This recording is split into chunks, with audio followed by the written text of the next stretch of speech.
পৃথিবীর সবচেয়ে toughest sales বলা হয় ইন্স্যুরেন্সকে। ইন্স্যুরেন্সের প্রতি সামাজিক যে স্টিগমা, এটা কি আসলে কমেছে কিনা? অনেস্টলি বলি, আসলে অনেকটা খারাপই হয়ে গেছে। ইন্স্যুরেন্স ক্যারিয়ারটা আসলে আমার এরকম যদি বলেন যে খুব পছন্দ করে এসেছি তা না। যখন অ্যাপয়েন্টমেন্ট লেটার পেলাম, আমার বন্ধু বান্ধব ফ্যামিলি কোথা থেকে আসলে পজিটিভ সাড়া পাচ্ছিলাম না। সেলসের লোকজন আসলে খুব বেশি কিছু চায় না, তারা চায় কাস্টমারকে যে কমিটমেন্টগুলো দিচ্ছে, যে সার্ভিসটা দেওয়া দরকার, সেটা টাইমলি দেওয়া দরকার। ইনোভেশনটাকে সবসময় ফোকাস রাখতে হয়। বেশিরভাগ মানুষই সাকসেসের পিছনে দৌড়ে, অথচ আমাদের দৌড়ানো উচিত আমার নিজের এক্সিলেন্সের প্রতি। ওনারশিপটা খুব ইম্পর্টেন্ট যে কোনো পেশার জন্য। সেজন মনে না করে যে বস আমাকে ডেকেছে তাই এসেছি। 11 কোটি টাকার কোম্পানি 6 বছরে 350 কোটি টাকা। এই মুভটা স্যার আপনার আসার পিছনে কোন কোন বিষয়গুলো কাজ করেছিল?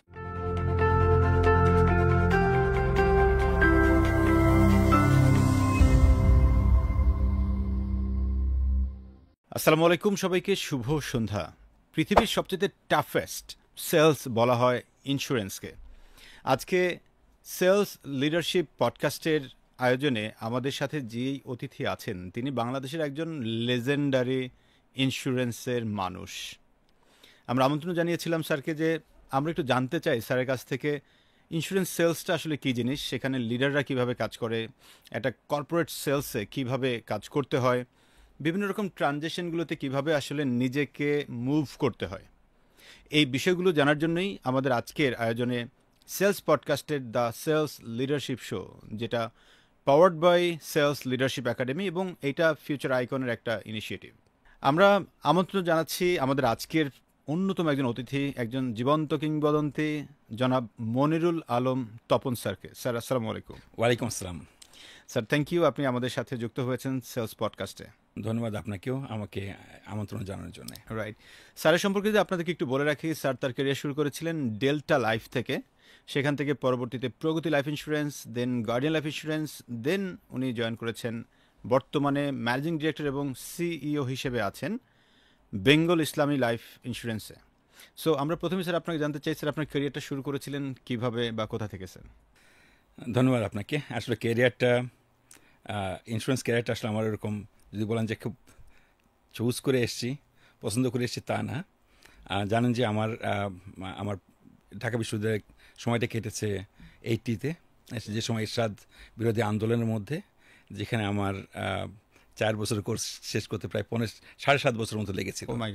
সো আমাদের যেটা ছিল যে প্রায় 90-তে যখন এরশাদ ফল হয়, ইনফ্যাক্ট ওই সময় আমার মাস্টার্সের পরীক্ষাও শেষ হয়। জবের দরকার ছিল, বিসিএসের জন্য প্রিপারেশন নিয়েছিলাম। এর মধ্যে একটা যখন জব সার্চ করছিলাম, যারা প্রাইভেট জব কিংবা মাল্টিন্যাশনাল কোম্পানিতে জব দরকার, তখন ওই সময় মনে করেন ডেলি স্টার ছিল, তখন বাংলাদেশ অবজারভারে দেখলাম যে তারা they are looking for management trainee, no experience required. ওরা লিখেছিল জাস্ট ড্রপ ইউর সিভি আর GPO box number such and such. আমি আমার সিভি, আমার বন্ধু একজন সিভি ড্রপ করেছিলাম, মনে আছে এখনও, যে ঢাকা ইউনিভার্সিটি রেজিস্টার বিল্ডিংয়ের নিচে একটা পোস্ট অফিস ছিল, সেখানে ড্রপ করা। এরপরে যখন ওরা ইন্টারভিউ লেটার আসলো, তখন দেখলাম যে একটা ইন্স্যুরেন্স কোম্পানি।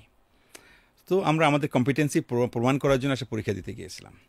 পরীক্ষা দিলাম, ওরা কিছুদিন পরে আবার চিঠি দিল যে হ্যাঁ তুমি সিলেক্ট হয়েছো, পাস করেছো, ইন্টারভিউর জন্য, ভাইবার জন্য আসো। ভাইবা পরীক্ষা দিলাম, এরপরে আবার কল করলেন যে হ্যাঁ finally you have been selected, আবার আসো, তোমাদের সঙ্গে মত বিনিময় করতে চাই। তো এইভাবেই আমরা প্রায় 7 জন জয়েন করেছিলাম ডেল্টা লাইফে 91-এ। আমরা বলি যে first batch in delta life as a management trainee. Okay sir, তার মানে ম্যানেজমেন্ট ট্রেনি থেকে আপনার ক্যারিয়ার শুরু, এবং সেখান থেকে আপনি এই সেগমেন্টের সবচেয়ে বড় যে পোস্ট, ম্যানেজিং ডিরেক্টর বা সিইও, এই জায়গাগুলোতে আপনি চলে এসেছেন। সো ম্যানেজমেন্ট ট্রেনির এমন কোন কোন বিষয়গুলো আপনাকে পরের পোস্ট পেতে আসলে হেল্প করেছিল, যদি আমরা ওই সেগমেন্টটাতেই চিন্তা করেছি, সেখানে কী কী করেছিলেন? আপনাকে বলি, খুব ইন্টারেস্টিং ছিল, কারণ আমি যখন অ্যাপয়েন্টমেন্ট লেটার পেলাম, আমার বন্ধু বান্ধব ফ্যামিলি কোথা থেকে আসলে পজিটিভ সাড়া পাচ্ছিলাম না। তখন আমার যিনি ওই company managing director CEO actually ছিলেন শাফাত আহমেদ চৌধুরী স্যার, স্যারকে বলেছিলাম যে স্যার সব ভালো লাগছে, কিন্তু আমার ফ্যামিলি বন্ধু বান্ধব কেউ তো পছন্দ করছে না। তো ওনারা বলছেন যে হ্যাঁ, ইন্স্যুরেন্স পেশাতে আসলে চ্যালেঞ্জ আছে, এবং উনিও আমার মতো, উনি ঢাকা ইউনিভার্সিটির গ্র্যাজুয়েট ছিলেন 1953-তে। সো বাট উনি একটা জিনিস বলেছিলেন, যেটা আমাকে করেছে, যে এই পেশাটা হয়তো বাংলাদেশের নতুনতম প্রাইভেট কোর্স শুরু হয়েছে, বাট এর খুব রিওয়ার্ডিং হবে, এবং আমরা চাচ্ছি যে, তার অবজেক্টিভ ছিল যে আমরা খুব হাই স্যালারি দিয়ে নিয়েছি তোমাদেরকে, যে এই পেশাটাকে ভালো করতে গেলে ভালো ছেলেমেয়ে দরকার, ভালো নলেজেবল মানুষ দরকার। সো তোমরা যদি ডিভোট করো, someday you will lead the industry. So স্যারকে বিশ্বাস করেছিলাম, এবং এই পাশাপাশি যেটা ছিল, যেহেতু স্টুডেন্ট থাকা অবস্থায় জয়েন করা, সো আমি সমস্ত ইন্স্যুরেন্স অ্যাক্ট সমস্ত ডকুমেন্ট পড়েছিলাম, পড়ে যখন দেখলাম যে কোথাও কোনো খারাপ কিছু নাই, আচ্ছা, তো এটা আমাকে হেল্প করেছিল যে আসলে ইন্স্যুরেন্স আইনটা পুরোটা জানা ছিল, ইন্স্যুরেন্সের সমস্ত ক্লজেস, প্রোডাক্ট নলেজ সব কিছু চেক করলাম, দেন দেখলাম যে কোথাও খারাপ নাই। দেন ওইভাবেই আসলে যেটা বলেছি, এটা আমার চয়েস ছিল না, বাট অ্যাক্সিডেন্টে জয়েন করলো। আর ওই যেটা ছিল যে যা কিছু করি জেনে শুনে জন্য করি। ওকে, সো ওই ওনারশিপটা নেওয়ার আমার ছোটোবেলায় যেটা ছিল যে যে ডিসিশনটা আমি নিব, আই শুড ওন ইট, ওকে, এটা my decision. Right sir. So ওইটার কারণেই আমার বন্ধু বান্ধব আছেন যে যাই বলুক, আমি এই পেশাতে যখন ডিভোট করলাম, যে যাই বলুক, এটা আমি বিশ্বাস করি, একটা ভালো পেশায় আসছি এবং আই উইল কন্টিনিউ, এবং আমার বসকে বিশ্বাস করেছিলাম, সেভাবে আসলে আমার যাত্রা শুরু। Thank you sir. তাহলে আমি দর্শকদের উদ্দেশ্যে একটা জিনিস বলতে চাই, তার মানে আপনারা যারা আসলে ইন্স্যুরেন্সে আসতে চান, আপনারা ফার্স্ট অফ অল আসলে এটা সম্পর্কে আরেকটু জানেন। যখন আপনার মন থেকে সাড়া দিবে এবং আপনি কনফিডেন্ট হবেন যে ইয়াস আপনি কাজটা করবেন, তখনই আপনি জয়েন করেন। তাহলে সুবিধাটা হবে কি, আপনিও আস্তে আস্তে করে বড় হয়ে যেতে পারবেন। যদি সেই কনফিউশনটা আপনার মধ্যে তৈরি হয়, আরে কোথায় আসলাম ইন্স্যুরেন্স কোম্পানি, তখন কিন্তু আলটিমেটলি আপনি বড় হওয়াটা খুব চ্যালেঞ্জ হবে। সো স্যার, আমার এখানে একটা ডিফারেন্ট প্রশ্ন আমার মাথায় আসলো, সেটা হচ্ছে আপনি যখন জয়েন করলেন সিন্স 1990, ওই টাইমটাতে 91 91-এ, আর এখন 2025, এত বছরেও কি আসলে ইন্স্যুরেন্সের প্রতি সামাজিক যে স্টিগমা, এটা কি আসলে কমেছে কিনা? অনেস্টলি বলি, আসলে অনেকটা খারাপই হয়ে গেছে, মানে যেটা অনেকগুলো কারণ সেটা আলোচনায় আসতেও পারে। বাট আমি যেটা মনে করি যে আমি আমার যদি ওইভাবে চিন্তা করি, আমি আমার রোলটা ঠিকমতো প্লে করছি কিনা। সো যেটা আমি শুরুতে বলেছিলাম যে ওনারশিপটা খুব ইম্পর্টেন্ট যে কোনো পেশার জন্যই। তো আমি কখনো ব্লেম করে নেই কাউকে যে অমুকের জন্য আমি এই পেশায় এসেছি, অমুকের জন্য আমি ভুল করেছি কি, but I on this profession. এবং এটাকে এগিয়ে নেওয়ার জন্য আমার যিনি মেন্টর শাবাত আহমেদ চৌধুরী, উনি যেটা বলেছিলেন, যেটা যে মানে সবসময় টেক কেয়ার করে এই পেশাতে যেন বদনাম না হয়, এবং তোমাদের দ্বারা এটা সম্ভব। তো ওটা মাথায় ছিল সবসময়, যতটা যখন কোনো ডিসিশন নিই, কথা বলি, যা কিছু করি, ওটা রাখি যে এটা কি ওয়েদার এটা আমার প্রফেশনের পজিটিভ কিছু ইম্প্যাক্ট করবে কিনা, না নেগেটিভ করবে। সো সবসময় মাথায় থাকি যে আমার ডিসিশন যেন কখনো কাস্টমারের এগেনস্টে না যায়, আমার এমপ্লয়ীদের এগেনস্টে না যায়, আমার প্রফেশনের বদনাম না হয়। সো ওইভাবে নিজেকে ফেয়ার করে আসলে কাজ করে যাওয়া। স্যার, এখানে একটা শব্দ আপনি ইউজ করেছেন, মেন্টর, শাফায়েত স্যার। সো তার মানে হলো যে আপনারও একজন মেন্টর আছে, এবং এটা কি এরকমটা হওয়া উচিত যে যারাই যে প্রফেশনে আসুক না কেন, সেটা সেলস হোক, ইন্স্যুরেন্স হোক, অথবা যে সেক্টরেই থাকুক না কেন, তার একজন আসলে মেন্টর থাকা উচিত? যদি তাই হয়ে থাকে স্যার, মেন্টর কে হতে পারে? আসলে ওনার যে ব্যক্তিত্ব, মানে আপনি যাকে মানে you have to trust them, এবং তাদের পার্সোনালিটি, তাদের, কারণ আমার তো ওনার সঙ্গে প্রায় আমার সুযোগ হয়েছিল প্রায় 8 বছর কাজ করার। Right sir. সো এবং যখন বলি যে আমি জাস্ট ছোট্ট করে একটু সবার জানার জন্য বলি, আমরা 7 জন জয়েন করেছিলাম ম্যানেজমেন্ট ট্রেনিংতে ডেল্টা লাইফ 91-এ অ্যাজ এ সিইও। আমি এখন তো নিজের সিইও আছি। Right sir. উনি ওনার রুমে, আমি জানি আমাদেরকে ট্রেনিং দেওয়ার জন্য, অ্যাকচুয়াল প্রাইসিং অ্যান্ড প্রোডাক্ট নলেজের জন্যে ওনার রুমে ব্ল্যাকবোর্ড লাগালেন। যেমন তখন তো এই ছিল না, হোয়াইট বোর্ড ছিল না, তখন চক আবার কিনলেন। তো আমাদের ছিল যে প্রতিদিন 2 ঘন্টা ওনার রুমে সকালবেলা 2 ঘন্টা ওনাকে ট্রেনিং নেওয়া। এখন start from the basic pricing, মারা গেলে কী পাওয়া যাবে, বেঁচে থাকলে কী পাওয়া যাবে, এর সঙ্গে how to play with pricing, নতুন প্রোডাক্ট কীভাবে ডেভেলপ করতে হয়। তো এই যে বেসিক প্রাইসিংয়ের ব্যাপারটা, তো এখন আমি মনে করি যে এই যে 2 ঘন্টা উনি কাউকে ঢুকতেও দিতেন না রুমে। ফার্স্ট 2 আওয়ার্স 9টা থেকে 11টা পর্যন্ত এটা আমাদের। সো এটা এখন চিন্তা করি যে একজন CEO and who was an actuary আর অলসো চেয়ারম্যান রোল প্লে করতেন, উনি কতটা ডেডিকেশন থাকলে এবং কতটা কেয়ারিং হলে পারে একজন আমাদের মতো যারা ফ্রেশ জয়েনার্স তাদেরকে 2 ঘন্টা করে প্রতিদিন নিতেন, এবং 2 ঘন্টার মধ্যে আমাকে আবার অ্যাসাইনমেন্ট দিতেন যে নেক্সট ডেতে আসবা, এই প্রবলেমগুলো সলভ করে আসবা। ওটাকে আবার পরের দিন আমাদের প্রেজেন্টেশন দিতে হতো, সবাই যার যার মতো প্রেজেন্টেশন দিত। তখন উনি বলতেন যে কোথায় ভুল হয়েছে, কোথায় কী হয়েছে, আবার ওটাকে নতুন করে আবার উনি সলভ করতেন, এবং ব্ল্যাকবোর্ডে রীতিমতো প্রাইসিং করতেন। তো এই যে একটা ইনসাইড, মানে ইন্স্যুরেন্সের ইনসাইড, যে আসলে প্রাইসিং, প্রোডাক্ট প্রাইসিং, এবং কোথায় কোম্পানিগুলো খারাপ করতে পারে, রিস্ক মিটিগেট করতে পারে, কীভাবে প্রাইসিং, এই যে প্রাইসিংয়ের ডিসিশন নিতে গেলে তো আসলে সবসময় লাগে যে আমার প্রাইসিংটা ঠিক আছে কিনা, আমার অ্যাডমিনিস্ট্রেটিভ কস্ট কতটুকু আছে, কত খরচ করতেছি, তাতে বেশি করছি না কম করছি, ইনভেস্টমেন্ট প্রাইসিং কত করেছি, আমার আসলে ইনভেস্টমেন্ট রিটার্ন কেমন আসছে। তো এগুলো যে ওই ইনসাইট যে জীবনের শুরুতে আমাকে শিখিয়ে দিয়েছেন, এটা আসলে যার জন্য সবসময় আমার কথাটা চলে আসে যে যখনই কোনো সিদ্ধান্ত নিই আমি আমার সিএফও কিংবা আমাদের সেলসের লোক যখন আমাকে বলছে খরচ যেমন হচ্ছে, তো সেই বিষয়গুলো দেখেছি আসলে ওটাও আমার প্রাইসিংয়ের সঙ্গে ম্যাচ করছে কিনা, so I can take decision based on that. তার মানে দাঁড়ায় স্যার আপনার যিনি মেন্টর উনি অনেক জানতেন এবং উনি আপনাকে কেয়ার করেছিলেন। এখন দেখা যায় যে একজন ফাইন্যান্সিয়াল অ্যাসোসিয়েট যিনি জয়েন করছেন কোনো একটা কোম্পানিতে, তার ইমিডিয়েট বস হয়তো বা এতটা জানা শোনা না। সো সেক্ষেত্রে যদি মেন্টর সে সিলেক্ট করে, আসলে কিভাবে এইরকম মেন্টর পেতে পারে? আসলে যে কোনো পেশাতেই জয়েন করার আগে পেশা সম্বন্ধে আসলে একটু নলেজ রাখা দরকার। যে আমাদের যদি ফ্রেশ এফএ যদি আসেন, মাইন্ডসেটটা ভেরি ইম্পর্টেন্ট, কারণ এখানে মনে রাখতে হবে যে আমাদের এখানে এটা একটা মানে কমিশন বেস সেলস জব। হ্যাঁ, তো এটা অনেকে শুধু সিম্পল জব মনে করে, তো এটাকে এই চ্যালেঞ্জটা আসলে আমাদের জন্য খুবই নেগেটিভলি দেখে অনেক ছেলে মেয়ে। তারা অল্প পয়সা জব দিলেও আসতে চায়, but high rewarding commission base profession আসতে চায় না। বাট বাট আমরা বলি যে পাওয়া যায় না, তার মধ্যেও পাওয়া যায়। আমরা অনেক চ্যালেঞ্জিং ছেলে মেয়ে পেয়েছি যারা, তো যেটা বললাম যে ওই তারাই পারে, যেটা এই পেশাতে যা আসতে হবে তাকে বিশ্বাস করতে হবে যে আমি এই পেশা ওন করে আসছি। সেজন মনে না করে যে বস আমাকে ডেকেছে তাই এসছি, আমার কোনো রোল নাই। It's primarily you have to, মানে যেটা বলি নো, আমি সবসময় বলি সক্রেটিসের কথা, নো দাই সেলফ, নিজেকে জানা আমি কোথায় যেতে চাই, আমি কি কাজটা আমার কি, এবং কীভাবে আমি একে সাকসেস হতে পারি, সেই ব্যাপারে হয়তো বস তাকে সাহায্য করবে, কিন্তু তার মাইন্ডসেট থাকবে যে আমি এখান থেকে সাকসেস আনতে চাই। তার মানে যদি ওনার বস একান্ত নাই পারে, তার উপরের বস তো তাকে হেল্প করতে পারে, তাই না? কারণ বিকজ আমার হয়তো বা এজেন্সি ম্যানেজার পারে নাই, আমার ব্রাঞ্চ ম্যানেজার পারবে বা তার উপরের লেভেলটা পারবে, সো সেই জায়গাটাতে সুযোগই আছে। আর এখনকার জন্য বলেন যে আপনাদের মতো যারা এই যে প্রফেশনাল ট্রেনার আছে, তখন আমাদের সময় এটা ছিল না। Right sir. সো আমি ফার্স্ট টাইমে আমি আমার জীবনে যে প্রফেশনাল ট্রেনিং পেয়ে থাকি তো 96-এর দিকে আমার শুরু হলো। হয়তো আমাকে দেশের বাইরে যে একটা ট্রেনিং, ইন্ডিয়াতে ট্রেনিং নিতে হয়েছে, পুনাতে। আচ্ছা আচ্ছা। So that was the first training এবং ফার্স্ট ওভারসিজ ট্রেনিং।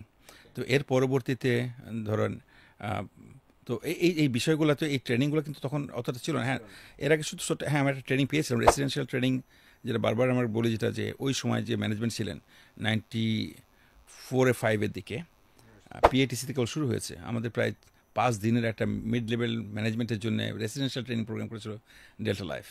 সো ওটাও একটা ছিল যে ব্যাকবোন তৈরি করার বিষয়টা, এবং সেখানে আপনি জানেন যে র্যাপোর্ট বাংলাদেশ কাজ করতো এক সময়।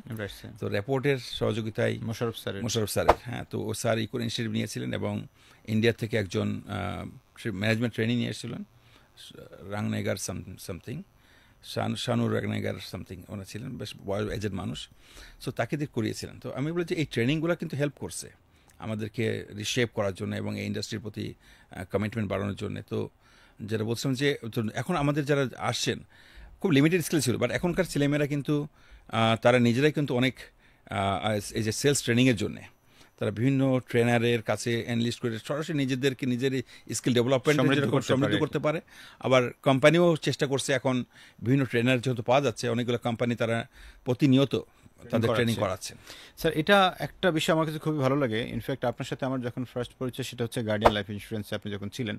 সো পরবর্তীতে ওইখানে তো আমি স্যার ট্রেনিং করানোর সুযোগ পেয়েছিলাম। অ্যাট দ্য সেম টাইম আপনি যখন আবার বেঙ্গলে এসেছিলেন, সেখানে এসেও যে কোম্পানি জীবন ট্রেনিং করে না, আপনি প্রথম তাদেরকে একবার রেসিডেন্সিয়াল মোডে গিয়ে ট্রেনিং করিয়েছিলেন সেই নারায়ণগঞ্জে, আমার এখনও মনে আছে, সোনারগাঁয়ের সাথে একটা ক্যাম্পে। সো এই বিষয়গুলো আপনার মধ্যে অনেক বেশি। তার মানে যে কোনো একজন মানুষ যদি শিখতে চায়, এখন তার কাছে সুযোগটা অনেক বেশি। যদি সে কোনো কারণে ডিরেক্ট মেন্টর নাও পায়, সে তার মোবাইল থেকে শিখতে পারে, সে কোনো একজন ট্রেনার কাছ থেকে শিখতে পারে, ইউটিউব থেকে শিখতে পারে, ইভেন কোনো একটা পাবলিক ট্রেনিংয়ে জয়েন করেও কিন্তু সে শিখতে পারে। এই যে জায়গাটা, বিকজ ওয়ান্স সে ডেভেলপড হলে সে কিন্তু অনেক বেশি আর্ন করতে পারবে। স্যার, আমরা যদি পরের ট্রানজিশন পিরিয়ডটাতে স্যার আপনার যাই, লাইক আপনি তো ছিলেন ডেল্টাতে লম্বা একটা সময়, এর পরবর্তীতে স্যার আপনি কর্পোরেট সেলসটাকে দেখতেন এবং সেখান থেকে আপনি পরবর্তীতে শিফট করেন প্রগতি লাইফ ইন্স্যুরেন্সে। সো স্যার, প্রগতিতে স্যার আপনি যখন জয়েন করলেন, তখন ওভারঅল আপনার কেন জয়েন করলেন, এটা একটা বড় প্রশ্ন। না, আসলে ওরকম আমার আর সেকেন্ড মেন্টর ছিলেন যখন শেখ আহমেদ, যিনি ইডরা প্রথম চেয়ারম্যান হয়েছিলেন। আমরা একসঙ্গে ডেল্টা লাইফে কাজ করতাম। স্যার যখন জয়েন করলেন Pragati life, is a new company, they have got permission. তো উনি আমাকে ইনভাইট করলেন টু জয়েন দেয়ার, এবং ওই সময় আমি ডেল্টা লাইফে যদি 91 শুরু করেছিলাম, বাট আমি 98-এ যে কিন্তু ডেল্টা লাইফের কর্পোরেট বিজনেসের হেড হিসেবে দায়িত্ব পালন করছিলাম ওই সময়। সো উনি আমাকে ইনভাইট করলেন to join Pragati Life. So আসলে প্রগতি লাইফে জয়েন করা ছিল আমাদের প্রি অপারেটিভ স্টেজে, জাস্ট পারমিশন পেয়েছি গভর্নমেন্টের। আমি নভেম্বরের 1 তারিখে জয়েন করলাম ওখানে 99-এর। So I was the third employee. Okay, তখন কোম্পানির পারমিশন পাইনি, বাট প্রগতি জেনারেল থেকে স্যালারি পেতাম। সো ওরা কিন্তু ফাইনালি মানে ফাইনাল অ্যাপ্রুভাল পেলো, মানে কমেন্সমেন্ট অফ বিজনেস হলো 11ই এপ্রিল মনে পড়ে 2000 সালে। সো দেন জার্নি শুরু হলো প্রগতি লাইফ। জাস্ট এটা ফ্রেশ কোম্পানি। সো তারপরেও আমার যদিও মেজর রোল ছিল as a head of corporate business, but as a নতুন কোম্পানিতে সব জায়গাতে আমাদের কন্ট্রিবিউট করতে লাগতো। সো ওখানে একটা আমার জন্য খুব ভালো লার্নিং টাইম ছিল, একজন অ্যাকচুয়ারির সঙ্গে কাজ করা, এবং সেখানে অ্যাডমিন, আমাদের লিফলেটগুলো ডেভেলপ করা থেকে, আমাদের প্রোডাক্ট ডেভেলপ করার থেকে, আমাদের HR সব কিছুতেই আসলে কিছু কিছু নতুন কিছু শেখার আর সুবিধা হলো, নতুন নতুন রোল, এডিশনাল রোল নিয়ে আমার কাজ করার সুযোগ হলো, যেটা হয়তো পরবর্তীতে যখন CEO হিসেবে কাজ করছি তখন আমার কাছে সহজ হয়েছে যে আমি অ্যাকাউন্টস জানি না, বাট আমি ওই সময় অ্যাকাউন্টস থেকে জানতে হয়েছে। HR জানি না, HR জানতে হয়েছে। আমার অ্যাডমিন এভরিথিং একটা ওই ফার্স্ট নলেজটা ওখানে কিন্তু এখন যেহেতু জিরোতে শুরু করেছেন প্রগতি লাইফে, সো ওটা সব জায়গাতেই একটা কন্ট্রিবিউট যেমন করেছি, আর সেলফ লার্নিংও হয়েছে। স্যার আমরা অনেক সময় দেখি কোনো একজন কলিগকে, ধরেন তার কাজ হচ্ছে অ্যাডমিনে, এখন তাকে যখন বলা হয় যে ভাই আপনি একটু এই কাজটা করে দেন, তো বলে না এটা তো আমার কাজ না। এখন আপনি তো সব ধরনের কাজ করেছেন, ছিলেন আপনি কর্পোরেট বিজনেসের, আপনি সেখানে HR সহ আর অনেকগুলো জিনিস দেখেছেন। এই যে বর্তমানে যারা এই কাজগুলো করছে, দেখতে চায় না, তাদেরকে আপনি আসলে কি বলবেন? মানে তাদের কি করা উচিত? আপনি খুব সুন্দরভাবে কথা বলেছেন। এটা আমার যেহেতু 34+ আমার experience, right sir. I have learn মাই, যদি বলি শুরুতে অনেক কলিগের কাছে কাজ শিখেছি আমি, তারা হয়তো অনেকেই তার থেকে একটা দুটো স্টেপ এগিয়েছে, রাইট স্যার। আগাইতে পারে নাই, কারণ ওই মাইন্ডসেটটা যে তারা মনে করেছে যে পয়সা দেয় তার তুলনায় এত কাজ আমি করবো না। কিন্তু আমার ভিতরে একটা ছিল যে জানার একটা স্প্রিয়া ছিল, অ্যান্ড আমি এটাকে অপরচুনিটি হিসেবে নিয়েছি। And I have supported my CEO, যে উনি যখন চেয়েছেন আমি ট্রান্সপোর্ট হোক, সেটা লিগাল ইস্যু হোক, সেগুলোকেও আমাকে খুব এমব্রেস করে আমি নিয়েছি, এবং খুব সহজভাবে, মানে খুব I use to enjoy, because আমি মনে হতো যে আমার তো সময় আছে, আমি তো এটা পরেও সময় দিতে পারছি। হ্যাঁ, ফ্রাইডে স্যাটারডে তো অনেক সময় কাজ করেছি, কিন্তু তাতেও মনে হয়েছে I am learning something different. So এই পজিটিভ মাইন্ডসেটটা আমি যদি ইয়াং জেনারেশনের জন্য বলি, যারা those wants to grow in the top ladder, তাদের সব কিছু জানতে হয়। CEOকে যদি আমি বলি যে আমি এটা বুঝি না, এটার কোনো স্কোপ নাই। বোর্ড কিন্তু তার কাছে সব কিছু জানতে চাইবে। সো আমার ওখানে আমি জানি না ওটা, সো এটা to become a good CEO at least আপনাকে পুরো মানে জার্নিটা আপনাকে জানতে হবে, মানে আপনার যে ভ্যালু চেনটা, starting from sales to final claim settlement, in between বিভিন্ন রকমের সার্ভিস আছে। সো এই ভ্যালু চেনটার আপনার পুরো জার্নিটা যদি না জানা থাকে দেন, এবং সেখানে আপনার এবং দেখবেন যে ওখানে যখন আপনি you have to enjoy your job. মানে ফার্স্ট হয়েছে আপনি নিজেকে যদি মনে করেন যে জেলখানায় আছেন, অনেক এমপ্লয়ি আছে তারা মনে করে যে কোম্পানি ধরে জেলখানায় ঢোকাই দিচ্ছে, তাকে যা ইচ্ছা তাকে তাই কাজ করা আছে, এবং খুব মন খারাপ করে থাকে। বাট যদি তারা যদি মাইন্ডসেটটা চেঞ্জ করতে পারতো, না it's an opportunity for me, যে আমি নতুন কিছু শিখছি, আমি যখন আরও হায়ার রুলে যাব তখন এই কাজগুলো আমার জন্য সহজ হবে। তো এই মাইন্ডসেটটা আসলে প্রতিটা এমপ্লয়ি, কারণ আমার যারা কলিগ আছে উইথ ডিউ রেসপেক্ট বলি, তারা হয়তো অনেক লোয়ার ইসের থেকে রিটায়ারমেন্টে চলে গেছে। Right sir. তো মানে অনেক, এবং তারা আমার তো অনেক নলেজেবল, আমি জানতাম যে পার্সোনালি যখন তাদের সঙ্গে কথা বলতাম অনেক নলেজেবল তারা, ব্যক্তিগত মানে পার্সোনালি তার দেয়ার ভেরি নলেজেবল, কিন্তু তারা মানে তারা ওইভাবে নিজেকে গ্রোথ মাইন্ডসেটের না হওয়ার কারণেই আলটিমেটলি অনেকে পিছিয়ে গেছে। স্যার আমি একটা বিখ্যাত মুভি দেখে আমার টোটাল ক্যারিয়ারটাকে চেঞ্জ করেছিলাম, 3 Idiots মুভিটা। 3 Idiots মুভিটার অন্যতম একটা এসেন্স ছিল যে তুমি যেটা ভাল লাগে সেটা তুমি করো, আর সেকেন্ড অন ছিল যে সাকসেসের পিছনে না দৌড়ায় এক্সিলেন্সের পিছনে দৌড়াও। সো এক্সিলেন্সের পিছনে দৌড়লে সাকসেস তোমার পিছনে অটো আসবে। এখন এখানে এক্সিলেন্সটা কি? এক্সিলেন্সটা হচ্ছে যে আসলে আমি এই সেগমেন্টের কাজটা ভালো করে পারি কিনা, আমি যেই কাজটাই করছি না কেন এই কাজটাতে আমি এক্সপার্ট কিনা, এবং এখানে আমার যে সারাউন্ডিংস কাজগুলো, আমার দ্বারা সাপোর্টিং যে সকল মানুষগুলো আছে তাদেরকে কি আমি সর্বোচ্চটা দিচ্ছি কিনা। আমরা বেশিরভাগ মানুষই সাকসেসের পিছনে দৌড়াই, অথচ আমাদের দৌড়ানো উচিত আমার নিজের এক্সিলেন্সের প্রতি। আমি প্রতিনিয়ত শেখা দরকার, আমার সেলফ ডেভেলপমেন্ট দরকার, কমিউনিকেশন বাড়ানো দরকার, কিভাবে এফিসিয়েন্সি বাড়ানো যায়, আমার ট্রাস্ট বিল্ডিংটা বাড়ানো যায়, রিলেশনশিপ বিল্ডিং বাড়ানো যায়, নেটওয়ার্কিং বাড়ানো যায়, এগুলো নিয়ে অনেক কাজ করা দরকার। সেটা নিয়ে দেখা যায় আরে হ্যাঁ আমার তো ইন্স্যুরেন্স হয় নাই, আমার কাজ হয় নাই, আমার কাজ এটাই।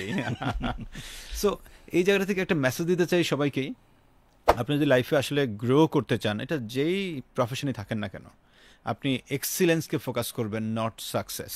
ওয়ান্স আপনি এক্সিলেন্সকে ফোকাস করলে, এটাতে ইনভেস্ট করলে, সাকসেস আপনার কাছে আসবে, আসবে এবং আসবেই। সো স্যার আমরা যদি এবার একটু পরের জার্নিতে যাই, আপনি স্যার প্রগতি লাইফ ইন্স্যুরেন্সে যখন ছিলেন সেখানেও আপনি হেড অফ কর্পোরেট হিসেবে ছিলেন, এবং সেখান থেকে স্যার আপনি চলে আসলেন পরবর্তীতে ওখানে প্রমোশন পেয়ে স্যার আপনি এডিশনাল ম্যানেজিং ডিরেক্টর হয়েছেন। আমি ওখানে এডিশনাল এমডি ছিলাম, কিছুদিন এমডি চার্জেও ছিলাম, নিউ সিইও জয়েন্ট। একশো আমরা প্রায় 13-14 কাজ করেছিলাম। ওকে। এবং এরপরে যখন নতুন কোম্পানি আসলো 2013 সালে, তখন আসলে আমার প্রথম সিলেক্ট হয়েছিল তাইও সামিট লাইফ, জাপানিজ কোম্পানি, যেটা ওখানে সিইও হিসাবে। এর মধ্যে ওদের সঙ্গে যখন পলিটিক্যাল সিচুয়েশন জানি 2013-14 বেশ খারাপ ছিল, সো আলটিমেটলি জাপানিজরা রিগ্রেট করলো যে লাইসেন্স ওরা পারমিশন পেলেও কিন্তু আসলে লাইসেন্স ওরা এক্সিকিউট করেনি, ওরা অপারেশন আসে নাই। তখন আমার সঙ্গে আরেকটা গার্ডিয়ান লাইফ অনেক আগে থেকে যোগাযোগ করছিল, বাট আমি বলছিলাম যে আমার তো অলরেডি তাইওর সঙ্গে করা আছে। তো ওনারা যখন ফাইনালি আমি যখন বললাম তাইওর সঙ্গে যখন ওরা আসলো না, ওনাদেরকে জানানোর পর ওনারা খুব কুইকলি ওনারা ডিসিশন নিলেন যে they have selected me as a CEO. এবং সে অনুযায়ী যেহেতু প্রগতি লাইফে আমি প্রায় 15 বছর কাজ করেছি, অনেক কমিটমেন্ট, অনেক কিছুর সঙ্গে জড়িত ছিলাম। সো এটা ইনফর্মালি প্রগতির সঙ্গে কথা হয়েছিল যে চেয়ারম্যান স্যারের সঙ্গে যে আসলে কীভাবে আমি তো কন্টিনিউ করতে, I have got an opportunity. So আমাকে রিকোয়েস্ট করেছিল যে এটা not to disclose to the employees, but তুমি 31 তারিখে রিজাইন করবা, 31 তারিখে তুমি তোমাকে ফেয়ারওয়েল দিব, অ্যান্ড দেন তুমি 1 তারিখে চলে যাও। But since you are working as a head of business, তোমার departure message can also destroy our business. So ওটা আমরা ওই কনফিডেন্সটা ছিল। এবং যেটা বললাম যে হ্যাঁ 2014 শেষ পর্যন্ত আমি একার, কেউ জানতো না, অনেক হয়তো কেউ অবহেয়ার করতে পারে, বাট কখনো বলে নাই। সো 30শে ডিসেম্বর আমি প্রথম রিজাইন করলাম, দেন ওনারা অ্যাকসেপ্ট করলেন, 31 তারিখে আমাকে ফেয়ারওয়েল দিলেন, এবং 1 তারিখে যে আমি গার্ডিয়ান লাইফে সিইও জয়েন করলাম 2015 সালে। সো স্যার আপনি স্যার গার্ডিয়ানে যখন জয়েন করলেন, আমি যতটুকু জানি তখন গার্ডিয়ান লাইফ ইন্স্যুরেন্সের বিক্রি ছিল মাত্র 11 কোটি টাকা। জি ঠিকই বলেছেন। So sir guardian life insurance আপনি কত বছর কাজ করলেন? গার্ডিয়ান লাইফে আমি 6 ইয়ার্স ছিলাম আসলে। 6 ইয়ার্স। জি। তার মানে একজন সিইও হিসেবে একটা কোম্পানিতে যখন জয়েন করে, উনি কিন্তু টোটাল সেলসের মা বাপ বলা যায়। সেলস বলেন, অপারেশন, এভরিথিং, মানে গ্রোথের তো এভরিথিং চিন্তা করলে একজন সিইও সব কিছু। তো আপনি জয়েন করলেন 11 কোটি টাকা নিয়ে, এবং সেখানে স্যার আপনি গার্ডিয়ান ছাড়লেন যে বছর 2021 না 22 স্যার? না, এটা 2000 সালে, 2020 সালে। 2020 সালে স্যার আপনি গার্ডিয়ানকে লিভ করলেন। স্যার 2020-এ যখন আপনি লিভ করলেন, 2014 থেকে 20, 6 বছর, এই 6 বছর 11 কোটি থেকে স্যার কত কোটিতে গেল? যতটুকু মনে প্রায় 350 কোটি টাকা তখন হয়েছিল। স্যার আমি তো আসলে সঠিক শুনছি তো? হ্যাঁ ঠিক আছে, মানে 11 কোটি থেকে 350 কোটি টাকা 6 বছরে ইন্স্যুরেন্স মার্কেট। রাইট। ও মাই গড, হিউজ। সো এই যে একটা বড় মুভ আসলো, 11 কোটি টাকার কোম্পানি 6 বছরে 350 কোটি টাকা, এটা আসলে স্বপ্ন দেখাও তো অনেকের জন্য কঠিন। সো এই মুভটা স্যার আপনার আসার পিছনে কোন কোন বিষয়গুলো কাজ করেছিল যেটার কারণে আসলে হয়েছে? না আমি খুব কৃতজ্ঞ গার্ডিয়ান বোর্ডের প্রতি। তার আগে একটা বলি, CEO role as a major role. আমি এডিশনাল এমডি হিসেবে যতই আমি কোনো কোম্পানি থেকে যা কিছু করতে চাই না কেন, যদি সিওকে কনভিন্স না করতে পারি তো অনেকগুলো ভালো ইনিশিয়েটিভ এক্সিকিউট করা যায় না। সো গার্ডিয়ান লাইফে জয়েন করে they have given me opportunity, liberty. So as a CEO আমার নিজের যত নলেজ ছিল সেটাকে এক্সপ্লোর করার সুযোগ পেয়েছিলাম। সো সেখানে অনেক ডাইভার্সিফাইড ডিসিশন নিতে পেরেছিলাম। এবং যেটা জানেন যে যেখানে একটা জিনিস ভালো হয়েছিল যে ওখানে আমি যখন জয়েন করেছি অনেকগুলো কোম্পানি তখন নতুন পারমিশন পেয়েছে, কীভাবে এখান থেকে আমি উত্তোলন করতে পারি। সো ফার্স্ট হচ্ছে leveraging the connections that we have with the sponsor and share হোল্ডার্সদের। সো সেটা নিয়ে বোর্ডও সাপোর্ট করেছিল। তো প্রথম চ্যালেঞ্জ ছিল যে গার্ডিয়ানের নামটাকে মানুষকে যখন বলি কেউ ট্রাস্ট আনে না, কারণ ট্রাস্ট ফ্যাক্টর ছিল। সো এপ্রিল মনে আছে, এপ্রিল 2015 সালে আমরা বোর্ডকে বললাম যে আমরা we want to use the logo of Apex BRAC and Square along with the Guardian logo. So they have permitted us, এবং এটা যখন আমি এটা ফার্স্ট ক্লিক করলো মার্কেটে যে গার্ডিয়ান কারা, তো লোগো থাকলে ওরা জিজ্ঞেস ভাই এই লোগোগুলো কিসের জন্য, so because this company sponsored by this company, so the trust of the other sponsoring company became the trust of the guardian life. So মার্কেটে এই প্রথম ট্রাস্ট, এটা আসলে এটা প্রথম একটা চেঞ্জ আসলো, Revolution-টা শুরু হলো। মানে অ্যাসেটেবিলিটি আসলো এটা। Right, sir. সেকেন্ড ইস্যু ছিল যে ধরেন আমরা যে প্রথম ওখানে স্যালারি বেস কিছু সেলস ফোর্স ছিল, যেটা খুব ফাইন্যান্সিয়ালি খুব ভালো হচ্ছে, ভাইবল হচ্ছিল না। দেন এজেন্সিতে ট্রান্সফর্ম করা। দেন আরেকটা যে আসলো যে ব্র্যাকের সঙ্গে আমাদের বোর্ডকে হেল্প করেছিল, যে ওনাদের মানে ব্র্যাকের বোর্ড অফ ডিরেক্টরস বলবো যে তো ওনারা স্যার ফজল হাসান আবেদ স্যার সবাই হেল্প করেছিলেন যে ওনাদের মাইক্রো ক্রেডিট যে কার্যক্রমটা আছে সেখানে কেউ মারা গেলে তখন ওয়েভ করতে হতো অথবা বেশ চ্যালেঞ্জের মধ্যে পড়তে হতো। সো এটা নিয়ে ওরা আমাদের একটা স্টিয়ারিং কমিটি করেছিলাম 2015 সালেই, সামটাইমস ইন অগাস্ট 2015। সো ওখানে আমাদেরকে সুযোগ দিয়েছিল 20টা ব্রাঞ্চকে নিয়ে পাইলটিং করা প্রোডাক্ট নিয়ে। তো সেখানে বেশ সাকসেস স্টোরি যখন আসা শুরু হলো, তো সেটা নিয়ে আমরা 2016 সালে যখন আসলাম প্রায় অলমোস্ট 2300 ব্রাঞ্চ নিয়ে কাজ শুরু করলাম। সো আমরা যেটা বললাম 2015 সালে 14তে ব্যবসা ছিল 11 কোটি টাকা, আমার যেটা মনে পড়ে যে 2015তেই আমরা শেষ করলাম 46 কোটি টাকা সামথিং এরকম। অলমোস্ট 3 times 4 times একটা 4 times একটা মানে বিজনেস চলে আসছে, গ্রোথ হলো। এবং ওই সময় কর্পোরেট বিজনেসেও আমাদের বেশ চ্যালেঞ্জিং ছিল, বাট বেশ কিছু প্রতিষ্ঠান ওখানে জয়েন হলো। এবং যেটা বলি যে বিকজ অফ আমার এই মার্কেটে যেহেতু একটা পরিচিতি ছিল এবং বোর্ডের একটা আছে গ্রহণযোগ্যতা ছিল, অনেক মাল্টিন্যাশনালকে আমরা অনবোর্ড করতে পারলাম, যেটা এবং সেখানে যেটা বললাম কমিটমেন্টের জায়গা, আমরা বলেছিলাম যে we are new company, but আমাদের লোক বিহাইন্ড দ্য কোম্পানি, আমাদের নলেজেবল বোর্ড আছে এবং আমরা আছি। সো তারা অনেকে অপরচুনিটি দিয়েছিল এবং উই হ্যাভ প্রুভেন। আমি এমন একটা ঘটনা বলি যে 2016 সালের এপ্রিলের দিকে হয়তো হবে কোনো একটা ঈদের ছুটিতে, এই বর্ষার সময়, হয়তো এপ্রিল কি জুন মাসের দিকে হবে, বর্ষার সময় অনেক একটা মাল্টিনেশনাল কোম্পানির একজন এমপ্লয়ি যখন বান্দরবনে বেড়াতে গেছে, সে পাহাড় থেকে পড়ে গেছে। আচ্ছা। এবং খুব ইনজুর হয়েছিল নেকে। মনে আছে মেহতা মীর একজন ভদ্রমহিলা এইচআর এর দায়িত্বে ছিলেন তখন, উনি তার্কিশ ভদ্রমহিলা, হঠাৎ দেখে ঈদের ছুটির মধ্যে ফোন করেছেন যে আমার একজন এমপ্লয়ি এরকম ইনজুর হয়েছে, ক্যান ইউ হেল্প মি, যে আমার ওকে রিট্রিভ করা। সো আমরা তখন ওরকম কমিটমেন্ট ছিল না যে এয়ার অ্যাম্বুলেন্স দেওয়ার, আর তখন টাকা মানে সব অফিস টফিস সব বন্ধ। বাট আমাদের যেহেতু রিলেশন ছিল স্কোয়ারের সঙ্গে, স্কোয়ারকে অ্যাপ্রোচ করলাম, ওরা বললো যে ঠিক আছে তারা সাপোর্ট দিবে। আমার যেহেতু আদার কানেকশন ছিল আগে থেকে, স্যারকেও অ্যাপ্রোচ করতে হয় না, চেয়ারম্যান স্যারকে, কিন্তু আমি ওনাদের জিএম লেভেলে কথা বলেই ওনারা বলছি ঠিক আছে আমাকে একটা ইমেল করে দেন যে আপনি করবেন, you will pay us back later on. So ওটা ওদের কাছ থেকে ইমেল নিলাম যে তোমাকে হেল্প করো, উইল পে ইট ব্যাক, সে ওটাকে ফরওয়ার্ড করে দিলাম। তো ওনারা হেল্প করেছিলেন, তো ওই স্টাফকে ওই বান্দরবন থেকে এয়ার অ্যাম্বুলেন্স করে স্কোয়ারে নিয়ে আসে এবং ফাইনালি সে ভালো ট্রিটমেন্ট পেয়ে রিকভার করেছিল। তো এক্সেপশনাল একটা, এবং পরে ওরা অ্যাকনোলেজ করেছে। সো এরকম অনেকগুলো জার্নি আছে যেটা মানে একটা কোম্পানিকে বড় করার জন্য আসলে অনেকগুলো জায়গা থেকে, তো ওরা খুব অ্যাপ্রিসিয়েট করেছেন, আমাদেরকে অ্যাকনোলেজ করেছিলেন। তো এইভাবে অনেকগুলো জার্নি থাকে। তো যেটা বললাম যে মাইক্রো ইন্স্যুরেন্স এবং এই ধরনের কর্পোরেটে কিছু কাজ করার কারণে গার্ডিয়ানের অ্যাসেটেবিলিটি, এই স্টোরিটা সবার কাছে চলে গেছিলো পরে। So guardian within a very short time, যেটা বললাম যে 11 কোটি টাকা প্রায় 350 কোটি টাকাতে রিচ করেছিল। রাইট স্যার, তার মানে এটা একটা অনেক বড় এক্সাম্পল ছিল আসলে, যে কোনো কোম্পানি আপনাদেরকে বিশ্বাস করার ক্ষেত্রে দিয়ে আছে, আপনাদের সার্ভিসটা অনেক প্রম্পট এবং এরকম সময় আপনারা এইভাবে সার্ভিস দিয়েছেন। That's wonderful. সো স্যার, আপনার এই যে একটা লং এক্সপিরিয়েন্স, সেখান থেকে আপনি পরবর্তীতে এখন আছেন বেঙ্গল ইসলামিক লাইফ ইন্স্যুরেন্স কোম্পানিতে। এইখানে এসে গার্ডিয়ানের এত বিক্রি, এত সমৃদ্ধি, সেখান থেকে আপনি এসে জয়েন করলেন বেঙ্গলে। সো এটা কেন, ইভেন সেখানে আপনি যে এখন কাজ করছেন, কি অবস্থা স্যার সব কিছু মিলে? এখানে আসলে আমার নতুন একটা এক্সপিরিয়েন্স, এবং জানেন 2019 সালে হজ করলাম। যাক, যে কোনো ডেফিনেটলি গার্ডিয়ান আমাকে ভালো সাপোর্ট দিয়েছে বোর্ড। তারপরে কোথাও যেন একটা গ্যাপ ছিল, যায় না। তো যাই হোক, আমি আর মনে হলো যে এখান থেকে শিফট করা দরকার। তো আমি অন্যদেরকে 4 মাস আগে জানিয়েছিলাম যে আমি আসলে ওয়ান্ট টু সুইচ, অন্য কোম্পানিতে যেতে চাই, অন্য কোনো পেশায় যেতে চাই। তো এইভাবে বেঙ্গলে আসা। সো বেঙ্গলে এসে আসলে নামটা বেঙ্গল ছিল না, তবে এনআরবি গ্লোবাল লাইফ ছিল। ওকে। সো আমি বোর্ড অফ ডিরেক্টরসে বলেছিলাম যে আসলে এই যেহেতু ওই নামটা একটা ব্যাগেজ আছে, ব্যাড নেম আছে মার্কেটে, চেঞ্জ করতে। আমি তখন Bengal Commercial Bank year to operate আর কি, অপারেশন আসতে চাচ্ছে। তো বললাম যে ইন্ডিয়াতে যেরকম আইসিআইসিআই প্রুডেন্সিয়ালের যেরকম ব্যাংক আছে, ইন্স্যুরেন্স আছে, সো বেঙ্গলের ব্যাংকও থাক, বেঙ্গলের ইন্স্যুরেন্সও থাক, সো ওই নামটা হলে আমার জন্য সুবিধা হবে মার্কেটে যাওয়ার। আর একটা খুব বোর্ড আমাকে হেল্প করেছিল এটা ইসলামী কোম্পানিতে অপারেশন করার। সো এটা যখন ইসলামী আমার কোনো ধারণা ছিল না, আমি সবসময় কনভেনশনাল কোম্পানিতে কাজ করেছি।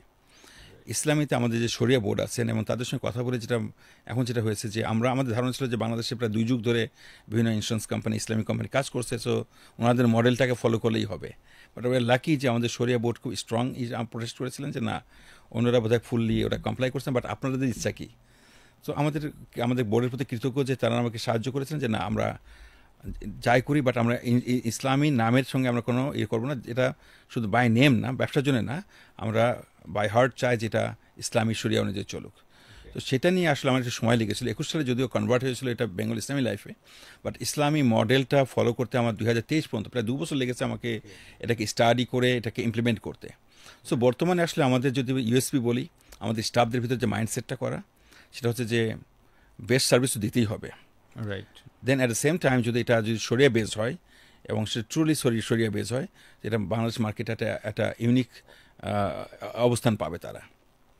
সো এটা নিয়ে আমরা কাজ করে যাচ্ছি এবং এটার আমি ইতিমধ্যে অনেকেই বলতো যে বাংলাদেশে অনেকে ট্রাই করেছিল বাট আবার তারা ছেড়ে দিয়েছে যে বাংলাদেশে হয়তো ইসলামিক কোম্পানি মডেল ফলো করলে হয়তো ভালো করা যাবে না। বাট আমরা উপর আলোর উপর ছেড়ে দিয়েছিলাম এবং আমাদের নিজেদের আত্মবিশ্বাস ছিল যে না, যে ট্রুলি যদি আমি মানুষের কাছে তুলে ধরি নিশ্চয়ই আমাদের এটা গ্রহণযোগ্যতা থাকবে। সো ওই মাইন্ডসেটটা নিয়ে আসলে কাজ করে যাচ্ছে এবং ইতিমধ্যে আমরা জানেন যে আমরা শুরু করেছিলাম 13 কোটি টাকা নিয়ে, বাট গত বছর এই 4 বছরে কিন্তু আমরা এটা প্রায় 75-76 কোটি টাকা আমরা শেষ করেছি। তার মানে 6 টাইমস অলরেডি। এবং আমার লাইফ ফান্ড যেটা ছিল নেগেটিভ, সেটা এখন প্রায় 40 crore টাকা মতো গত বছর এন্ডে ছিল। সো এটা একটা হিউজ একটা, শুধুমাত্র যে ক্লেম করে নিয়েছি ব্যবসা করে তা না, we have saved hour money to settle future liabilities. So কোম্পানির শুধুমাত্র ব্যবসা না, আমাদের financial standing is very strong, আমাদের যে লায়াবিলিটি আছে তার থেকে আমাদের ফান্ড পজিশন আরও ভালো আছে। ও ভেরি গুড, তার মানে একটা হিউজ মুভ হয়েছে। সো স্যার এখানে আমার একটা বড় প্রশ্ন তাহলে চলে আসে, সেটা হচ্ছে যে আমরা একটা কোম্পানিকে আসলে ডুবতেও দেখি, আবার ভালো একজন চালক আসলে কোম্পানিকে উঠতেও দেখি। তো ভালো একজন চালক বা একজন সিইও বা একজন ম্যানেজার, এটা যে কোনো ফর্মেটেই চিন্তা করি না কেন, একটা টিমের যিনি বস থাকেন তার মধ্যে কোন কোন বিষয়গুলো থাকলে সে আসলে একটা টিম পরিচালনা করতে পারে ভালো? এটা আসলে আমি বলি সিম্পলি, এটা অনেস্টি, ডেডিকেশন, হার্ড ওয়ার্ক। তো এই 3টা জায়গায় এবং ওনারশিপটা নেওয়া। ওনারশিপ 4টা। সো ধরেন এরপর হচ্ছে আপনার কমিটমেন্টের কথা বলেছি কিনা, এই কমিটমেন্ট মানে আমি দেখছি যে এই জায়গাটা মানে আমার সঙ্গে যারা টিম কাজ করছে, আমি যেমন বলি যে যখন ডেল্টা থেকে প্রগতিতে এসেছি, আমরা ডেল্টা থেকে লক্ষ্য একটা আনি নাই, উই ক্রিয়েটেড নিউ পিপল। গার্ডিয়ানে যখন গিয়েছি we created new people. Even Bengal আমরা যারা কাজ করছি, আমি ওই আগের 3 কোম্পানির কোনো লোককে আমি কখনো ইনভাইট করি, হ্যাঁ অনেকে এসছে, বাট আমি চেষ্টা করেছি যে আমরা নিজের মতো তৈরি করা। সো এবং নতুন যারা এখানে ছিল তাদের মাইন্ডসেটটাকে চেঞ্জ করা এবং তাদেরকে একবার ঝেড়ে মুছে নতুন করে মাইন্ডসেট তৈরি করা, যে না আমরা এখানে এসেছি কমিটমেন্ট যে এই কোম্পানিকে ভালো করতে চাই। এবং ওরা যখন দেখলো যে আসলে এ সিইও অন্য সিইওর মতো না, আসলে যারা কথা বলছে সেটা আমরা কাজে পরিণত করছি। এবং তারা যখন দেখলো যে না কোম্পানি যেভাবে ফাইন্যান্সিয়ালি গ্রোথ হচ্ছে, ব্যবসা গ্রোথ হচ্ছে, কমিটমেন্টের জায়গায় তারা রাখছে। আমার ফিল্ড পর্যায়ে যেটা সব থেকে চ্যালেঞ্জ ছিল, আমি যখন প্রগতি লাইফে যখন প্রথম হেড অফ বিজনেস হিসেবে জয়েন করলাম, আমার ধারণা ছিল যে ফিল্ডে কী চাই আমি তো জানি না, আমি তো নিজেও তো ওইভাবে রিটেলে কাজ করি নাই, আমি কর্পোরেট কাজ করেছি। তো আমি যখন ভিজিট করা শুরু করলাম, প্রথম দিন আমরা নোট করতাম যে কী প্রবলেম বলেছে, এই প্রবলেম। অফিসে এসে আমি যেহেতু আইটি ব্যাকগ্রাউন্ড ছিল আমার, সো আমি এসে সবগুলো রিজলভ করে এরপরে যখন মিটিংয়ে যেতাম সবাই দেখে খুব হ্যাপি যে স্যার অনেক কিছু করেছে। আমি কী করছি? কিছুই তো করি না, শুধু কমিটমেন্ট রাখছি। তো তারা দেখলাম যে আসলে সেলসে অথবা বিভিন্ন প্রফেশনে তারা বাড়তি কিছু চায় না, ওরা চায় যে কোম্পানির যে কমিটমেন্টটা আছে সেটা কোম্পানির ম্যানেজমেন্ট ঠিকমতো রাখে কিনা। তখন আমার লার্নিং হলো যে আসলে সেলসের লোকজন আসলে খুব বেশি কিছু চায় না, তারা চায় কোম্পানির যে পলিসিগুলো আছে, কোম্পানির যে কমিটমেন্টগুলো আছে, তারা যেন টাইমলি সার্ভিসটা দেয়। কাস্টমারকে যে কমিটমেন্টগুলো দিচ্ছে, যে সার্ভিসটা দেওয়া দরকার সেটা টাইমলি দেওয়া দরকার। সো ওইখানে আসলে আমি ফোকাস করি। আমি আসলে যদি বলে যে খুব বেশি সেলসম্যানশিপ আমার নাই, বাট আমি যেটা করি যে কথা কাজ মিল রাখাটা ডেডিকেশন, অনেস্টি অ্যান্ড কমিটমেন্ট, এই জায়গাগুলো থেকে আমি কাজ করি। তো এটা আমার সেলসের লোকজন ওরা ভেরি স্মার্ট। ওদেরকে যদি আমরা ওই জায়গায় চেঞ্জ আনতে পারি, আমাদের সেলসের যারা হেড আছে তারা খুবই স্মার্ট। আমি তাদের মতো আসলে কথা বলতে পারি না, বাট ওদের কাজ ওরা করে। বাট ওদেরকে কতটুকু ওরা বলবে, কতটুকু বলবে না, এই জায়গাটাকে ওদের সঙ্গে কাজ করি সবসময়, যে ভাই এইভাবে আমরা কাজ করি, মাঠের জন্য কোনো বদনাম না হয়। Right sir. আর আরেকটা যেটা কাজ করেছি সেটা হচ্ছে যে আপনার এফিসিয়েন্সিটা বললেন আপনি, এফিসিয়েন্সি একই কাজ কীভাবে ভিন্নভাবে করা যায়। সো আমি যেটা আমার একটা ম্যানেজমেন্ট ট্রেনিংতে আমার প্রথমে কাজ ছিল যে how you can do it differently, and সেখানে আমার এফিসিয়েন্সি বাড়াইতে পারে কীভাবে। আমরা যখন ডেলটাতে শুরু করেছিলাম টাইপ মেশিন ছিল, ওই ট্রান্সফরমেশন টু আইটি মানে কিচ্ছু না, জাস্ট ওয়ার্ড স্টার দিয়ে কাজ করতাম। যে সারাদিন ধরে টাইপ করতে দেখলাম, যখন ওয়ার্ড স্টারে কপি করে নিলাম, দেখলাম যে ওদের 3 জন টাইপিস্টে সারাদিন মাথা ব্যথা করতো আমাদেরকে শব্দতে। 6 মাসের মধ্যে দিকে টাইপ মেশিন আর লাগে না। আবার ওদেরকে নলেজেবল করলাম যে কীভাবে কম্পিউটার চালাতে হয়। হ্যাঁ, আমার চ্যালেঞ্জ ছিল, বসরা বলতে যে ওরা কিবোর্ড ভেঙে ফেলবে, যে ভাঙুক না, সমস্যা কী, ওদেরকে দিলে হবে না। তো যাই হোক, এই চ্যালেঞ্জগুলো ওভারকাম করে, সো এটা আমার কাছে বলে যে কিছুটা চেঞ্জ আনা। এই যে আমাদের এখন যে অ্যাপসগুলো চালু করছি, নিজে যখন গার্ডিয়ান লাইফে ছিলাম, আমার প্রকৃতি আমার অনেকগুলো পুরোনো পলিসিগুলো চালু রাখতে পারি নাই, মানে ল্যাপস হয়ে যেত, কারণ পিএম পে করার চ্যানেল ছিল না ওরকম। রাইট। সো গার্ডিয়ানে আমরা যখন টিমের সঙ্গে কথা বললাম, উই ডেভেলপ অ্যাপস। সো ইন্ডাস্ট্রিতে প্রথম অ্যাপস এটা ইন্ট্রোডিউস কিন্তু গার্ডিয়ান আমরা করলাম। ওকে, ইন্স্যুরেন্সের যে অ্যাপস, এই বিষয়টা প্রথম শুরু হয় গার্ডিয়ানে এবং আপনার হাত দিয়ে, তাই? হ্যাঁ, এবং সেখানে পে চ্যানেল, সেখানে যে পেমেন্ট চ্যানেলগুলো করা, মানে ব্র্যাকের সঙ্গে ব্যাংকের সঙ্গে, সেটা এসএসএল আমাদেরকে হেল্প করেছিল। ওরা বলে আমার একটা এগ্রিমেন্ট, মাস্টার এগ্রিমেন্টে সব চ্যানেল ওপেন হয়ে যাবে। তো এটা খুব মানে এটা ছিল যে এটা যে মানে বললাম যে ছোটো ছোটো কাজ, কিন্তু এগুলো চেঞ্জ আসছে অনেক। বিশাল কাজ তো স্যার, এটা অনেক বড় কন্ট্রিবিউশনের জায়গা। কারণ আপনার তো সেক্ষেত্রে মানে একটা যে ইনস্টলমেন্টটা দেয় সেটা তো অনেক বেড়ে গেছে। কারণ অনেকেই যে মানে আমি যেটা বলি যে এই যে আমাদের যে ব্যাংকিং যে এত সুবিধা আছে, এখনও পর্যন্ত অনেক কোম্পানি চেক ইস্যু করে। আমি বলি যে এই যে ক্লেম পেমেন্টের জন্য চেক দেয়, বাট চেকে যে বিগ হেডেক আমার কাছে যেটা মনে হয়। কারণ আমি যখন চেক পাই, আমাকে এটা হয়তো নিজে অথবা পিয়ন কিংবা কাউকে ইস্যু করতে হবে, ব্যাংকে ডিপোজিট দাও, আবার ডিপোজিট করো, আবার ক্লিয়ার হবে। বাট আমি যদি ইএফটির মাধ্যমে পাঠিয়ে পেমেন্ট করে দিই, কাস্টমারের সময় বেঁচে গেল, আমার সময় বাঁচলো, এভরিওয়ান ইজ, কারণ সবার টাইমের ভ্যালু আছে। এইগুলোকে যখন ইন্ট্রোডিউস করেছি আমরা গার্ডিয়ান লাইফে, এবং যেটা এখনও কন্টিনিউ করে যাচ্ছি, সো ইট ইজ মানে আমি বলবো যে একটা মার্কেটে একটা ডিফারেন্ট চেঞ্জ আসছে ইন্স্যুরেন্স ইন্ডাস্ট্রিতে। হ্যাঁ, অনেক আমাদের সব জায়গাতে ভালো মন্দ আছে, বাট এখন কাস্টমার কিন্তু বুঝতে পারে কোন কোম্পানি ভালো, কোন কোম্পানি কারো কাজের কমিটমেন্ট কেমন। সো এটা ডিফারেন্সিয়েট করে আসলে কাজ করে যাচ্ছি। স্যার, বাংলাদেশে এমনি কত % মানুষ ইন্স্যুরেন্সের আওতায় আছে? না, ওরকম যদি বলেন যে হ্যাঁ, বাংলাদেশে হয়তো মানে কর্পোরেট সহ প্রায় 2 কোটি। সো এটা হয়তো প্রায় 10% লোকের হয়তো ইন্স্যুরেন্স আছে বলবো আর কি। পার্শ্ববর্তী দেশ বা যদি আমরা কাছাকাছি আমাদের এশিয়ান কান্ট্রিগুলো চিন্তা করি, তাদের সাথে এরকম তাদের সেটা আসলে আমাদের কোন যেন বলে যে আমাদের যেটা বলে আমাদের যে কন্ট্রিবিউশন টু দ্য ন্যাশনাল ইকোনমিতে আমাদের হয়তো 0.043%। সো সেখানে হয়তো ইন্ডিয়াতে প্রায় 4% মতন। 4%, 10 টাইমস হায়ার। 10 Times higher. তো এখানে আসলে অনেক কাজ করার আছে, নিভৃতে অনেকে কাজ করে যাচ্ছে। বাট আমি এখন মনে করি এই পেশাতে যারা নতুন আসছেন, আমি মনে করি যে এখনও it's a blue ocean opportunity. এখানে প্রফেশনাল লোক অনেক প্রয়োজন আছে, বাট শুরুতে সব পেশাতে স্ট্রাগল থাকে, এখানে তো একটু বেশি। তো এই কারণে অনেকে সুইচ করে অন্যদিকে চলে যায়, যেখানে সহজ জবে। স্যার, এবারে যে করোনা গেল, করোনার সময় কি স্যার আপনাদের ইন্স্যুরেন্স বাড়ছে? করোনার সময় আসলে আমাদের অনেক কিছু শিখেছি, যেটা আমি যদি বলি যে আমি তখন গার্ডিয়ান লাইফে ছিলাম। সো যখন দেখলাম যে হ্যাঁ, ফেব্রুয়ারি মার্চের থেকে যখন রিপোর্ট হচ্ছে যে বিভিন্ন দেশে এটা এফেক্ট করছে, তো আমরা একটা ড্রিল করেছিলাম, যদি বন্ধ হয়ে যায় office physically, how we can keep our operation open. So তখনই আমরা কিন্তু আসলে এই যে অনলাইন বেস কাজ করা এবং জুমে কানেক্টেড হওয়া, তো এই বিষয়গুলো কিন্তু তখন আমরা প্র্যাকটিস শুরু করে দিয়েছিলাম। তো যখন আমার 26শে মার্চ 2020 সালে যখন অফিস ক্লোজ করলো, অফিসিয়ালি বন্ধ হয়ে গেল, আমরা ফিজিক্যালি অফিস বন্ধ থাকলে কিন্তু ডিজিটালি উই আর ওপেন।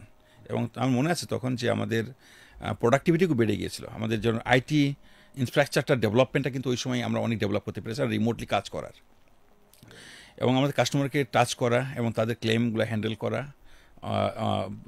তাদের পলিসি সার্ভিস করা, আমরা একটা ডেভেলপ করেছিলাম এই 2-3 মাসে। সো করোনার সময় হ্যাঁ, আমাদের যারা ফিল্ড পর্যায়ে স্টাফ ছিল, বোর্ড আমাকে সাপোর্ট করেছিল তাদেরকে একটা লার্নিং জার্নিতে নিয়ে আসার থ্রু মানে মেসেঞ্জারের সার্ভিসের মাধ্যমে। সো আমরা এটা করেছিলাম, ওদের ইনকাম, কারণ ওদের কমিশন বেস ছিল ওদের স্যালারি। সো ব্যবসা করতে পারছে না, how they are going sustain. এবং আমরা যদি 2-3 মাস 6 মাস যদি তারা কোনো ইনকাম না থাকে, এই পেশাই থাকবে না তারা। সো বোর্ড আমাকে হেল্প করেছিল যে ঠিক আছে তোমাকে একটা বাজেট দিই, এই টাকাটা ওদের পিছনে খরচ করো, একটা বেসিক যেন টাকাটা তারা পায়, অ্যাটলিস্ট মানে 5,000 থেকে 10,000 টাকার জন্য তারা মাসে পায় একটা সেরকম। কিন্তু এমনি এমনি হবে না, কিছু একটা করে মানে মানে তো তো ওটা মানে আমি যেটা বলছিলাম লার্নিং অ্যান্ড আর্নিং সেশন আর কি। Through learning you can earn something. So আর্নিংয়ের ভিতরে যে আমরা ওই বললাম ঠিক আছে তুমি জুমে যারা কানেক্ট হবে আমরা রেকর্ড করতাম, যারা এরকম মানে প্রতি উইকে যারা জয়েন করতো তাদেরকে আমরা মাসের শেষে একটা সার্টেন অ্যামাউন্ট আমরা তাদের অ্যাকাউন্টে পাঠিয়ে দিতাম অ্যাজ অ্যান ইনসেন্টিভ। সো ওরা যে লার্নিংয়ে ছিল এমন এনগেজ রাখা। সো এটা বলবো যে একটা খুব ভালো একটা ছিল, মানে লার্নিং অ্যান্ড আর্নিং একটা খুব ভালো একটা প্রজেক্ট ছিল। সো এইভাবে ওদেরকে আসলে মানে আমার ফিল্ড ফোর্সকে কোম্পানির সঙ্গে অ্যাটাচমেন্টটা রাখা ছিল। সো পরবর্তীতে যেটা হয়ে যেত ওই কোম্পানিকে আরও গ্রো করতে হেল্প করেছে। স্যার আমার একটা প্রশ্ন অন্য জায়গায় এবার, সেটা হচ্ছে ধরেন আপনারা তো অনেক মানুষের ইন্স্যুরেন্স সেটেল করেন, এমন কি কখনো হয়েছে যে আপনি নিজে কোনো ইন্স্যুরেন্স সেটেল করতে গিয়ে হয়তো বা প্রেজেন্স ছিলেন, আপনার নিজেই আবেগতাড়িত হয়ে গিয়েছেন ওই ফ্যামিলির বা ওভারঅল বিষয়টা শুনে? এটা আসলে আমার শুরুতে যেটা বলি যে মানে সবসময় এটা সেন্সিটিভ, বাট আমি মনে হচ্ছে একবার 94-95-এ ম্যান পাওয়ার যারা মানে বিদেশে যারা কর্মী যারা যায় তাদের ইন্স্যুরেন্সটা বাধ্যতামূলক করা হচ্ছে ডেল্টা লাইফের মধ্যে করা হতো যেটা। সো ওখানে দেখেছিলাম যে হঠাৎ একদিন সকালবেলা দেখি যে একজন ভদ্রমহিলা খুব বাচ্চা কাছে নিয়ে একজন বয়স্ক মানুষ, ভদ্রমহিলা দুটো বাচ্চা খুব কানাকাটি করছে। তো দেখি যে মানে কী হলো যে এটা যেটা যে তার হাজব্যান্ড পলিসি করে বিদেশ যাওয়ার কথা, কিন্তু বিদেশ যাওয়ার আগেই সে রেল লাইনে কীভাবে যেন কাটা পড়েছিল তেজগাতে। তো সামহাও ওর যে এজেন্ট ছিল তারা বলছে একটা ইন্স্যুরেন্স করা ছিল, সেই এজেন্টরাই নিয়ে এসেছিলো অফিসে। তো ওনাকে যখন আমরা 2 লক্ষ টাকা দিয়েছিলাম, তো মানে তখন মনে পড়ে যে ওই মেয়েটা কেবল হয়তো ছোটো বাচ্চা বিয়ে হয়েছে হয়তো বছর 2 আগে, এবং ওর শ্বশুর মানে ভদ্রলোকের শ্বশুর যিনি ছিলেন, তো ওই টাকা ওই সময় যখন 2 লক্ষ টাকা দিয়েছিলাম এত কৃতজ্ঞতা এবং বাচ্চাদের চোখের পরশে, এবং এর পরবর্তীতে ওই ভদ্রলোক যখন ঢাকায় আসতেন কিছু না কিছু হাতে করে নিয়ে আসতেন যে স্যার আপনাদের এই যে একটা যে কৃতজ্ঞতা বোধ, এবং আমি তখন মনে হচ্ছিল না এটা আসলে মানুষকে খুব টাচ করে। ওই ফ্যামিলিটা হয়তো বেঁচে গেছে ওই টাকা 2 লক্ষ টাকা সেই 95-এ টাকা ওই টাকা পাওয়ার কারণে। স্যার তার মানে যারা আমরা ইন্স্যুরেন্সে কাজ করছি তাদের জন্য তো এটা একটা অনেক বড় সেবামূলক কাজ ইন এ সেন্স, বিকজ সৃষ্টিকর্তা তো আসলে আমাদেরকে পাঠিয়েছে তার যত সৃষ্টি আছে সেগুলো সেবা করার জন্য। সো একজন ইন্স্যুরেন্স কর্মী যখন কোনো একজন মানুষের ইন্স্যুরেন্স করায় বিপদে কিন্তু এই বিষয়টাই বড় কাজ করে। আমার খুব কাছের এক বন্ধু কিছুদিন আগে কোনো একটা কোম্পানি থেকেই উনি ইন্স্যুরেন্স করেছিলেন। তো ইন্স্যুরেন্স করার 3 মাসের মাথায় হঠাৎ করে সে হার্ট অ্যাটাক করেন, এবং হার্ট অ্যাটাক করার পর ওনার প্রায় 4টা রিং প্রয়োজন পড়ে, এবং এই 4টা রিংয়ের টাকা মানে তার ফ্যামিলি থেকে সাপোর্ট দেওয়ার মতো অবস্থা ছিল না। পরবর্তীতে যেটা হয় যে ইন্স্যুরেন্স থাকার কারণে সে প্রায় 16 লাখ টাকার মতো একটা সাপোর্ট পেয়েছিল। এই 16 লাখ টাকা সাপোর্ট পাওয়ার কারণে সে আসলে 4টা রিং লাগাইতে পারছে, এবং রাইট নাও সে বেঁচে আছে। এটা খুব একটা ক্রিটিক্যাল ইলনেস বলি আমরা, ক্রিটিক্যাল ইলনেস কাভারেজটা এটা ধরুন 20 লাখ পর্যন্ত কাভার করি আমরা। এর সুবিধা হচ্ছে যেরকম যে চিকিৎসা যাই হোক তার যে পলিসিটা থাকবে, যদি if someone diagnose to have heart attack, stroke or paralysis or cancer এরকম রোগ যদি শুধু ডায়াগনোসিস হয় তাহলে তাকে আপফ্রন্ট এই টাকাটা দিয়ে দেওয়া হয়, অ্যান্ড ওই টাকাটা নিয়ে সে নিজের মতো করে খরচ করে তার চিকিৎসাটা করতে পারে। সেটা খুব মানে বাট খুব প্রিমিয়াম খুব নমিনাল, হয়তো 1 লক্ষ টাকার জন্য হয়তো বছরে 150 টাকা মতো লাগতে পারে। তো 20 লাখ টাকার জন্য হয়তো তার হয়তো এরকম বছরে হয়তো 1,000-3,000 টাকা লাগতে পারে। তার মানে যে কোনো মানুষের জন্য কিন্তু আসলে ইন্স্যুরেন্স করা খুব জরুরি, বিকজ আপনি যখন কোনো একটা টাফ সিচুয়েশনে পড়ে যাবেন আপনি অনেকের কাছ থেকে আসলে সাপোর্ট পাওয়া যায় না রিয়েল লাইফে। যেমন রিসেন্টলি আমি বলি আমাদের এক কলিগ আমাদের আপনি রব খানকে চিনতেন, আপনি একটা প্রোগ্রাম করেছিলেন। জি স্যার, আব্দুর রব খান। হি এক্সপায়ার্ড লাস্ট মান্থ। অবাক হয়েছে স্যার আসলে ওনার, আমি তখন ইয়েতে ছিলাম, কক্সবাজারে ছিলাম, হঠাৎ করে দেখি যে ওনার ইয়েটা ফেসবুকে দেখে আমি বিশ্বাসই করতে পারছিলাম না। উনি আমাদের সঙ্গে ছিলেন প্রায় 3 বছর। তো ওনার এই গত বছর 2024 সালের 30শে ডিসেম্বর উনি গেলেন ওনার বাড়ি এলাকায় একটা স্কুলে যিনি ছাত্র ছিলেন 100 বছর পূর্তি অনুষ্ঠানে। হঠাৎ করে 31 তারিখে মানে ওনার খবর পেলাম, 30 তারিখ রাত্রে খবর পেলাম যে ওনার স্ট্রোক করেছে, অ্যান্ড ম্যাসিভ স্ট্রোক করেছিলেন, যেটা ওখানকার লোকাল ট্রিটমেন্ট নিয়ে যখন ঢাকায় আসছিলেন অন দ্য ওয়ে উনি এক্সপায়ার করেন। সো যেটা হয়েছে ওনার দেখেন ইন্স্যুরেন্সে ওনার বাচ্চার আমি যখন একসঙ্গে ট্যুর করতাম তো দেখলাম ওই ভিডিওতে ওনার মেয়ের সঙ্গে কথা বলতো, অনেক সময় বলতো যে বাবা আমাকে এই খাবারটা নিয়ে আসো, তবে দেখতাম মেয়ের জন্য নিয়ে যেত। তো ওই জন্য মারা গেল, আসলে এই কথাগুলো আমার খুব মাথায় খেলছিল। তো এরপর যখন ভাবি আসলেন, বাচ্চা আসলেন, তো ওনার একটা ইন্স্যুরেন্স ছিল আমাদের সঙ্গে। সো আমরা ওনাকে কিন্তু অল টুগেদার ওনার এবং সার্ভিস বেনিফিট সহ প্রায় 45 লাখ প্লাস আমরা ওনাকে সেটেল করেছি। এবং সেটা ভাবির সঙ্গে আলাপ করেছিলাম। তো উনি বলেন ইমিডিয়েট ওনার কিছু নিড ছিল, 10 লক্ষ টাকার মতো ওনাকে আমরা ক্যাশ দিয়েছিলাম, আর বাকি 35 লক্ষ টাকা মেয়ের নামে আমরা এফডিআর করে রেখেছি ইসলামী শরিয়া অনুযায়ী, যেখানে প্রতি মাসে প্রায় 35,000 টাকা করে উনি মেয়েটা পেতে থাকবে যত না 18 বছর বয়স হয়। এটা তো অনেক বড় সাপোর্ট। সো এখন তার মেয়ে কিন্তু বাসাও ছাড়তে হয় নাই, তার স্কুল ছাড়তে হয় নাই, আমরা ওনার ওয়াইফের জন্য একটা জবের ব্যবস্থা করে দিয়েছি। সো মানে এটা হচ্ছে যে মানে এটা মানে একটা কলিগের জন্য করা একটা মানে, বাট ইন্স্যুরেন্স যদি বলি, যেমন আমি যেটা বলি, আমি যখন ব্যাঙ্গালোর জয়েন করেছিলাম আমাদের স্টাফদের জন্য গ্রুপ ইন্স্যুরেন্স ছিল না। Right sir. সো এই অনেকে আবার মনে করে যে গ্রুপ ইন্স্যুরেন্স দরকার নেই স্যার, আমাদের ইয়াং লোক, আমাদের লাগবেও না। কিন্তু এইটার পর থেকে দেখছি যে এখন সবাই মানে লাইন ধরছে না, ইন্স্যুরেন্স করতে হবে স্যার, এটা যে এত টাকা পাওয়া যায় মানে বিশ্বাস করে না। তো ইভেন ইন্স্যুরেন্স যারা চাকরি করে তারাও বিশ্বাস করে না যে ইন্স্যুরেন্স কোম্পানি তাকে টাকা দিবে। এটা খুব আইরনি। তো এটা মানে আমি বলি যে সো এটা আমাদের সেন্সিটিভ জায়গাতে রয়েই গেছে, বাট এখন ভালো লাগে যে রব খান আমাদের ভালো কর্মী ছিলেন এবং ওনার পরিবারকে আমরা এই ব্যক্তিগতভাবে না, বিকজ আমি তো ইন্স্যুরেন্স থেকে টাকা পেয়েছি, আমি ইন্স্যুরেন্স থেকে প্রায় 28.5 কোটি টাকা, 28 লক্ষ টাকা আমি শুধু ইন্স্যুরের কাছ থেকে পেয়েছি। মানে যে আমাদের যে হ্যানোভার যে ইন্স্যুর আছে, যদি গ্রুপ ইন্স্যুরেন্সের ইন্স্যুরেন্স করা ছিল ওখান থেকে পেয়েছি, কোম্পানির অ্যাকাউন্ট থেকে যায় নাই। সো এটা একটা যে ইন্স্যুরেন্স একটা প্রসেস সিস্টেম। সো ওইভাবে কাজ করলে যে কোনো কোম্পানি তার স্টাফদেরকে কিন্তু এইভাবে একটা ওয়েলবিংয়ের ভিতরে নিয়ে আনতে পারে। এবং আমাদের আপনি যেটা বলছিলেন এর মধ্যে অনেকগুলো শিক্ষা বিমার অনেক ক্লেম আমরা দিয়েছি। তো অনেক সময় দেখেছি তারা মা আসছে, আমি যখন আগের যে কোম্পানি কাজ করতাম মেডিকেল রিপ্রেজেন্টেটিভ ছিল ভদ্রলোক, মোটরসাইকেল অ্যাক্সিডেন্ট করে মারা যায়, একটা ইনস্টলমেন্ট দিয়েছিল, তার মধ্যে মনে পড়ে যে 3 লক্ষ টাকার মধ্যে পলিসি ছিল। সো ইনস্ট্যান্ট তাকে তার ফ্যামিলিকে 10% দেওয়া হয়েছিল এবং প্রতি মাসে এখন মেয়েটা 3,000 টাকা করে পায়। আমরা তার সাক্ষাৎকার নিয়েছিলাম, ছোট্ট বাচ্চা ক্লাস 2, বোঝেও না, সে খেলা করে বেড়াচ্ছে। তাকে যখন এখন কিন্তু সে এই যে পলিসিটা যেটা আছে ধরেন 15 বছর মেয়াদি, বাচ্চা কিন্তু প্রতি মাসে কিন্তু 3,000 টাকা পেয়েই যাচ্ছে এবং ফাইনালি যখন ম্যাচিউর করবে এই 3 লক্ষ টাকা আবার সে পুরোটাই পেয়ে যাবে মেয়ে যখন 18 বছর বয়স হবে। সো এই যে একটা মানে একটা যারা হয়তো ক্লেম হয় না তারা মনে করে যে বোধহয় এটা আমার ব্যাড ইনভেস্টমেন্ট হচ্ছে, কিন্তু at the time of need তখন কিন্তু এটা অনেক বড় সাপোর্ট। এবং আমার নিজের ক্ষেত্রে বলি, আমার আমার আমার ওয়াইফের 2014 সালে অসুস্থ হার্ট অ্যাটাক করেছিল, তো আমার 4 লক্ষ টাকা খাবার ছিল, আমি ভাবছি বোধহয় এটা এনাফ, কিন্তু ওই সময় আমার প্রায় 10 লক্ষ টাকার মতো খরচ হয়েছিল। তার 4 লক্ষ টাকা তো মানে এটা তো মানে অনেক সময় মনে হতো আমার দরকার নেই, আমরা তো ইয়াং, আমাদের প্রয়োজন নেই, কিন্তু ওটা কিন্তু 4 লক্ষ টাকা ইন্স্যুরেন্সে কভার করেছে। হ্যাঁ, আমি গ্রেটফুল টু দ্য ওই সময় যে এমপ্লয় প্রগতি লাইফ, ওরা পুরো টাকাই দিয়ে দিয়েছিল, যে বোর্ড বলেছিল যে না এটা ওর ওয়াইফের জন্য যা লাগে টোটাল খরচটা কোম্পানি বেয়ার করবে। আমি লাকি যে তাদের সাপোর্ট, আমি আসলে যেটা বলি যে ডেল্টা বলেন, প্রগতি বলেন, গার্ডিয়ান বলেন, যেখানে কাজ করেছি আলহামদুলিল্লাহ ওরা আমাকে অনেক অনেক সাপোর্ট করেছে mentally, financially, they have honoured me, এবং আমিও আমার মতো সবসময় মানে 100% অফ মাই এফোর্ট দিয়েছি ওনাদেরকে গ্রোথের জন্য। স্যার, আপনি বললেন মাত্রই যে ইন্স্যুরেন্স মানুষ আসলে বিশ্বাস করতে চায় না, ইভেন যে চাকরি করে সে নিজেই বিশ্বাস করে না। এটা আসলে একটা কঠিন বাস্তবতা ইন বাংলাদেশ।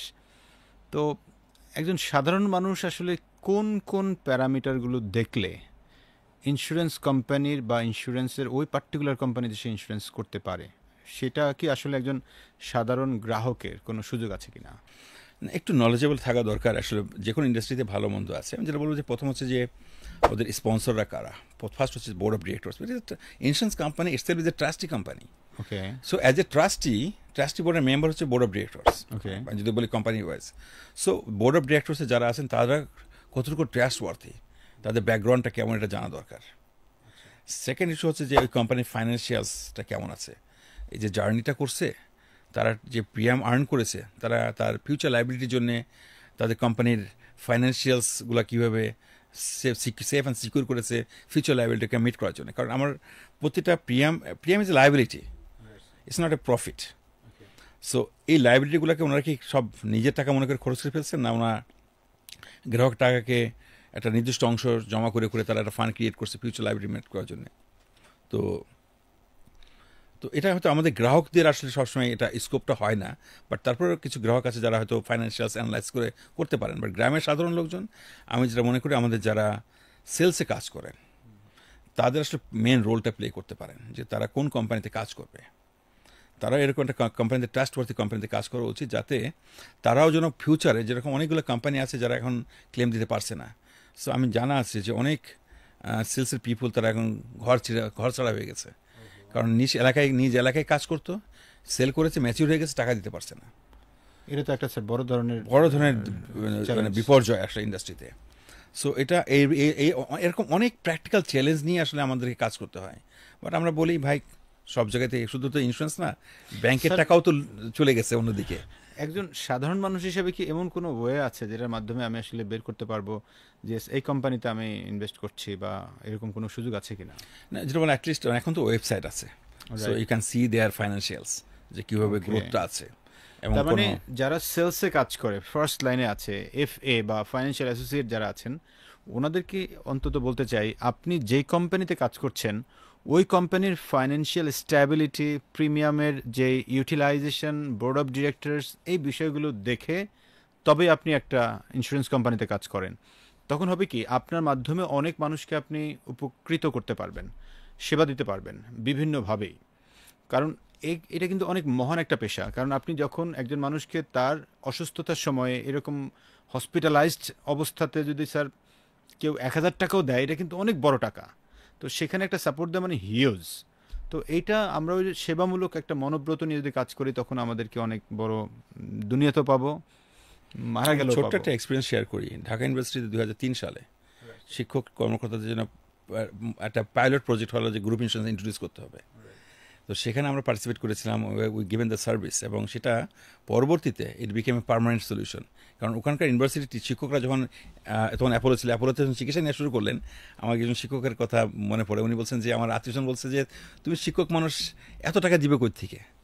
তো উনি বলেছেন যে আমার তো এখানে ইন্স্যুরেন্স, গ্রুপ ইন্স্যুরেন্স করা আছে, আমি 3 লক্ষ টাকা পাবো, আমার যা খরচ হবে 3 লক্ষ টাকা বিল হবে না, সুতরাং এটা তোমাদের কাউকে হেডেক না, এটা আমার যে গ্রুপ ইন্স্যুরেন্স করা আছে প্রতিষ্ঠান থেকে, সেখান থেকে সাপোর্ট পাবো।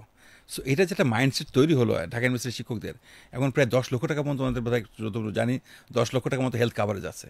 সো ইন্স্যুরেন্স একবার শুরু হয়েছিল আর কিন্তু বাদ দিতে পারে নাই। ইভেনচুয়ালি অনেকগুলো বিশ্ববিদ্যালয়, অনেক কর্পোরেটে এখন কিন্তু যারা একবার পরীক্ষামূলকভাবে শুরু করে, তারা কিন্তু বাদ দিতে পারে না। কারণ এই সুবিধাগুলো আসলে কেউ না কেউ তো পাচ্ছে, এবং আমরা দেখেন এরকম অনেক শিক্ষকদের সঙ্গে আমার যেটা সুবিধা হয়েছে, কর্পোরেট যেহেতু কাজ করতাম, অনেক কর্পোরেট কাস্টমারদের সঙ্গে পার্সোনাল টাচ হয়েছে, অনেক সময় রিলেশনশিপ হয়ে গেছে, মানে ইট বিকেম এ পার্মানেন্ট রিলেশনশিপ ওইসব শিক্ষকদের সঙ্গে, ওইসব কর্পোরেট পিপুলদের সঙ্গে, যে মানে একটা জায়গায় কাজ করি যেটা কমিটমেন্টে ঠিক রাখা।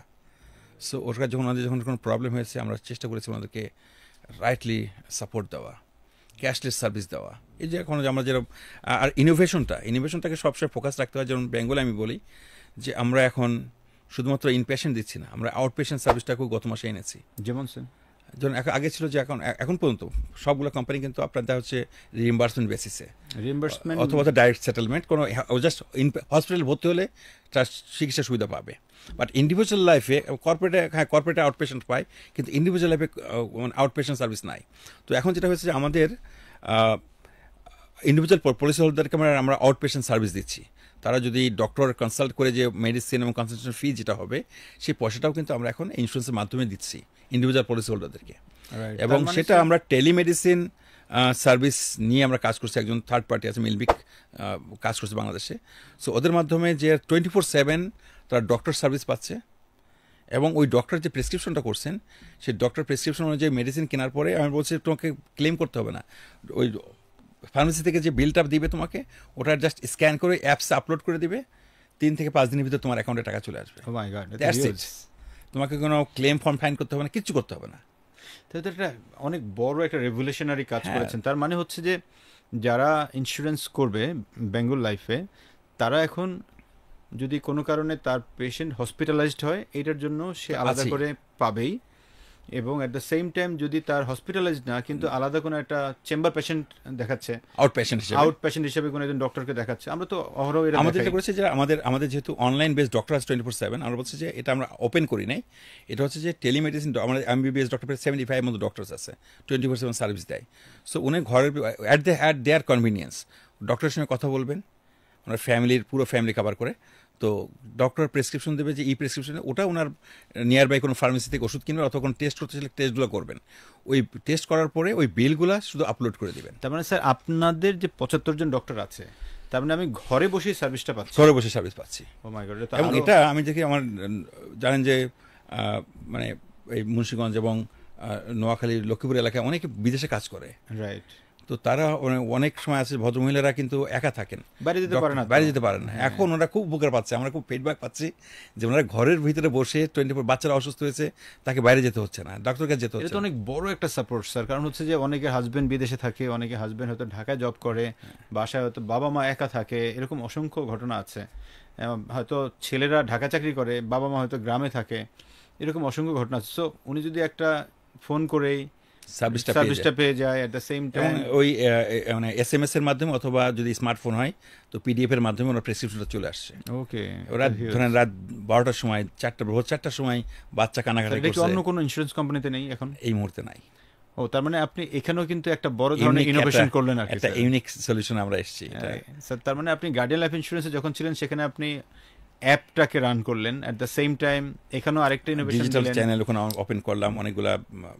রাইট। তার মানে এটা কিন্তু স্যার বাংলাদেশের ইন্স্যুরেন্স ইন্ডাস্ট্রির জন্য অনেক বড় একটা কন্ট্রিবিউশন। আই বিলিভ আপনাদের এই মুভ দেখে হয়তো বা অনেক কোম্পানি আমি জানি আসবে এবং আনলে এটা একটা ভালো দিক। এটা যত বেশি আসবে তত বেশি আসলে বড় হবে, সেগমেন্টটা আর একটু বাড়বে। That's very good one. শুনে খুব ভালো লাগলো। বলে আপনাকে যেটা বলছিলাম যে বেঙ্গলের যে শরিয়ার ইস্যুটা, আমাদের পেপার, আমাদের ডকুমেন্টেশন অন্য কোম্পানির ম্যাচ করবে না। আমরা এটাকে জানিয়েছি যে আমাদের শরিয়া বোর্ডের আইনের ভিতরে যেটা বলা আছে সে অনুযায়ী আমরা শরিয়া বোর্ডকে ফলো করে আমরা এই শরিয়া নেটওয়ার্ক, শরিয়া মডেল নিয়ে কাজ করছি। এবং সেখানে আমরা বলেছি যে আমরা ওয়াকালা মুদারা বা হাইব্রিড মডেল যেটা ইন্টারন্যাশনালি যেভাবে ফলো করে সেভাবে ইন্টারনালি আমার আইনের গাইডলাইন নাই, বাট প্র্যাকটিস করতে তো অসুবিধা নাই। অ্যাজ এ মুসলিম আমি যেরকম প্র্যাকটিসিং মুসলিম হতে পারি, বাট বাই নেম মুসলিম হতে পারি, অ্যান্ড আমরা চাই যে প্র্যাকটিসিং মুসলিম হতে। ঠিক একইভাবে আমি ইসলামিক কোম্পানি আইনে নাই বলে আমি করবো না তা না, আমি সেলফ রেগুলেট হতে চাই। আমি আমার জবাবদিহিতা কোরআন এবং সুন্নাহ আল্লাহকে, যেহেতু কোরআন এবং সুন্নাহ আল্লাহকে আমাকে উপর আল্লাহর কথা চিন্তা করে আমাদের কাজ করতে হয়। সো ওই লেভেল অফ কমিটমেন্ট এবং ওইভাবে যে যাই বলুক আমার জবাবদিহিতা আমার কাছে। আমার বোর্ড অফ ডিরেক্টরস একই কথা বলেন যে বাবা রোজ কিয়ামতে তোমাকে জবাবদিহিতা করতে হবে। সো ওইখানে আমাদের চেষ্টা করছি যে কীভাবে নিজেকে আইনে বাধাবাধক থাক বা না থাক, বাট আমি কাস্টমারকে তো বলছি যে ইসলামী শরিয়া অনুযায়ী চলি। সো এখানে আমি ওই প্র্যাকটিসটা করছি কিনা, তো সেটাকে নিয়ে আমরা আমাদের সেই পুরো ডকুমেন্টেশন, আমাদের আইটি সিস্টেম, আমাদের ফান্ড ম্যানেজমেন্ট সবগুলাকে আমরা কিন্তু নিজেরা সেলফ রেগুলেট করে করছি। যখন অনেকে বলে যে কীভাবে কোন আইন নাই তো কী আছে, আমি ভাই আমার ইসলামিক স্টেট না বাংলাদেশ, তাই বলে কি আমরা মুসলমান না? ইসলামিক স্টেট হতে হবে আমাকে মুসলমান হওয়ার জন্য না, বাট আমাকে মুসলিম যেহেতু আমাকে কোরআন এবং সুন্নাহকে চলতে হবে। অ্যাজ আমি যদি ইসলামিক কোম্পানি, আমার আইনে যাই বলুক না কেন আমাকে সেলফ রেগুলেট হতে হবে। So we are going through that journey, এবং এটা অনেক ভ্যালু ক্রিয়েট করছে। এখন অনেকে আমি মনে করি যে একটা ইউনিক সলিউশন আসছে, এবং আমি এখনও বিশ্বাস করি যে অনেক ইসলামিক কোম্পানি যারা হয়তো এখনও দ্বিধাদ্বন্দ্বের মধ্যে আছে, আমি জানি আমরা যদি দেখে যে এখানে রেজাল্ট হচ্ছে তারাও আসবে। আমি চাই যে তারা সবাই যেন একটা সেম প্ল্যাটফর্ম, সেম পেজে এসে কাজ করি আমরা। Right, that's very good one sir. লম্বা একটা সময় স্যার কথা বললাম আপনার সঙ্গে স্যার। আমাদের আজকের দর্শকদের জন্য স্যার আপনার যদি ক্লোজিং কোনো রিমার্কস থাকে আর কি। না, একটা হচ্ছে আমার যারা কলিগস আছেন ইন্স্যুরেন্স ইন্ডাস্ট্রি কাজ করেন, ভাই এটা বিশ্বাস করেন ইন্স্যুরেন্সের ইটস এ গুড প্রফেশন, আপনি ইউ ক্যান ডেভেলপ, এবং এটা বলে যে ফাইন্যান্সিয়ালি ভায়াবল, অনেস্ট ইনকাম, অনেক ইনকাম করতে পারবেন, বাট আত্মবিশ্বাস থাকতে হবে। আর আমাদের কাস্টমার যারা আছেন যে আপনারা ইন্স্যুরেন্সের বিকল্প নাই, এটা আমাদের মতো যারা ডেভেলপিং কান্ট্রিতে আমাদের কাছে অনেক অ্যাসেট নাই যে কখনো বিপদ হলে সেটা আমার ফ্যামিলিকে প্রোটেক্ট করতে পারে। সো আমাদের যে ইনকামের একটা অংশ যদি আমরা একটা কাভারেজের ভিতর রাখি, সো কাভারেজ যদি কখনো নাও লাগে, আমার হয়তো লং টার্ম পলিসি যখন 20 বছর 30 বছর পর মেয়াদি যদি পলিসি হয়, যখন রিটায়ারমেন্টের কাছাকাছি হবে তখন একটা হিউজ অ্যামাউন্ট আমি পেতে পারি। আর ইন মাই অ্যাবসেন্স আমার ফ্যামিলি অনেক টাকা পেতে পারে। So, secured life. কোনো দিক থেকে কোনো নাই, মানে আমি যেটা বলি ফোর্স সেভিংস। আমি নিজেও মনে করি যে আমার যে সবসময় লং টার্ম পলিসি করতাম, এখন তো যেহেতু 60 রিচ করেছি, সো অনেকগুলো পলিসি ম্যাচিউর হচ্ছে, তো আমি চিন্তা করেছি আসলে তো কখনো এই টাকাগুলো চিন্তা করি নাই, কিন্তু ব্যাংকের টাকা তো নিজে খরচ করে ফেলি, কিন্তু ইন্স্যুরেন্স টাকা তো খরচ করা যায় না। সো এটা একটা ফোর্স সেভিং, এবং সেটা আমি নিজে অ্যাজ এ ইন্স্যুরেন্স পার্সন আমি নিজে মনে হয়েছে যে হয়তো তখন আর একটু বড় অ্যামাউন্টের পলিসি করলে আরও ভালো হতো। রাইট। সো সবাইকে অসংখ্য ধন্যবাদ স্যার, আপনাকেও অনেক অনেক ধন্যবাদ যে আমাদের সাথে যুক্ত হওয়ার জন্য। সেই সাথে আমাদের যারা দর্শক আছেন তাদেরকে আমি একটা জায়গায় অনুরোধ করতে চাই, এই ভিডিওটা কম করে হলো 5 বার দেখবেন। কারণ কি জানেন, একবার দেখায় মানুষ সব জিনিস দেখতে পারে না, সেজন্য যত বেশি দেখবেন নতুন নতুন অনেক ইনসাইটস আপনি পাবেন। এখানে যারা সেলসের মানুষ আছেন, যারা কিনা সাধারণ মানুষ আছেন, প্রত্যেকের জন্যই এই বিষয়টা খুবই খুবই গুরুত্বপূর্ণ একটা টপিক আজকে আমরা কভার করলাম। সেই সাথে আমরা একটা বিষয় আপনাদেরকে বলতে চাই, সেটা হচ্ছেই আমাদের এই ভিডিওটাতে আমরা কোনো প্রকার কপিরাইট রাখছি না। সো আপনি যে কোনো জায়গায় এই ভিডিওটাকে আপনার নিজের চ্যানেলে দিয়ে অথবা যে কোনো চ্যানেলে দিয়ে আপনি প্রচার করতে পারবেন। সেই সাথে আপনার কাছের যে সকল মানুষ আছে তাদেরকেও আপনি উদ্বুদ্ধ করবেন, এই ভিডিওটা দেখাবেন। কারণ আমাদের মূল উদ্দেশ্য হচ্ছে যে বাংলাদেশের সেলসে যারা আমরা কাজ করছি তাদেরকে সমৃদ্ধ করা। সো আর কথা না বাড়িয়ে আজকে রাখতে চাই এখানে। আমরা নেক্সট কোনো একটা পর্বে আবার নতুন কোনো একজন লেজেন্ডারি মানুষকে নিয়ে হাজির হব sales podcast the sales leadership শোতে। সে পর্যন্ত সবাই ভালো থাকুন। আসসালামু আলাইকুম।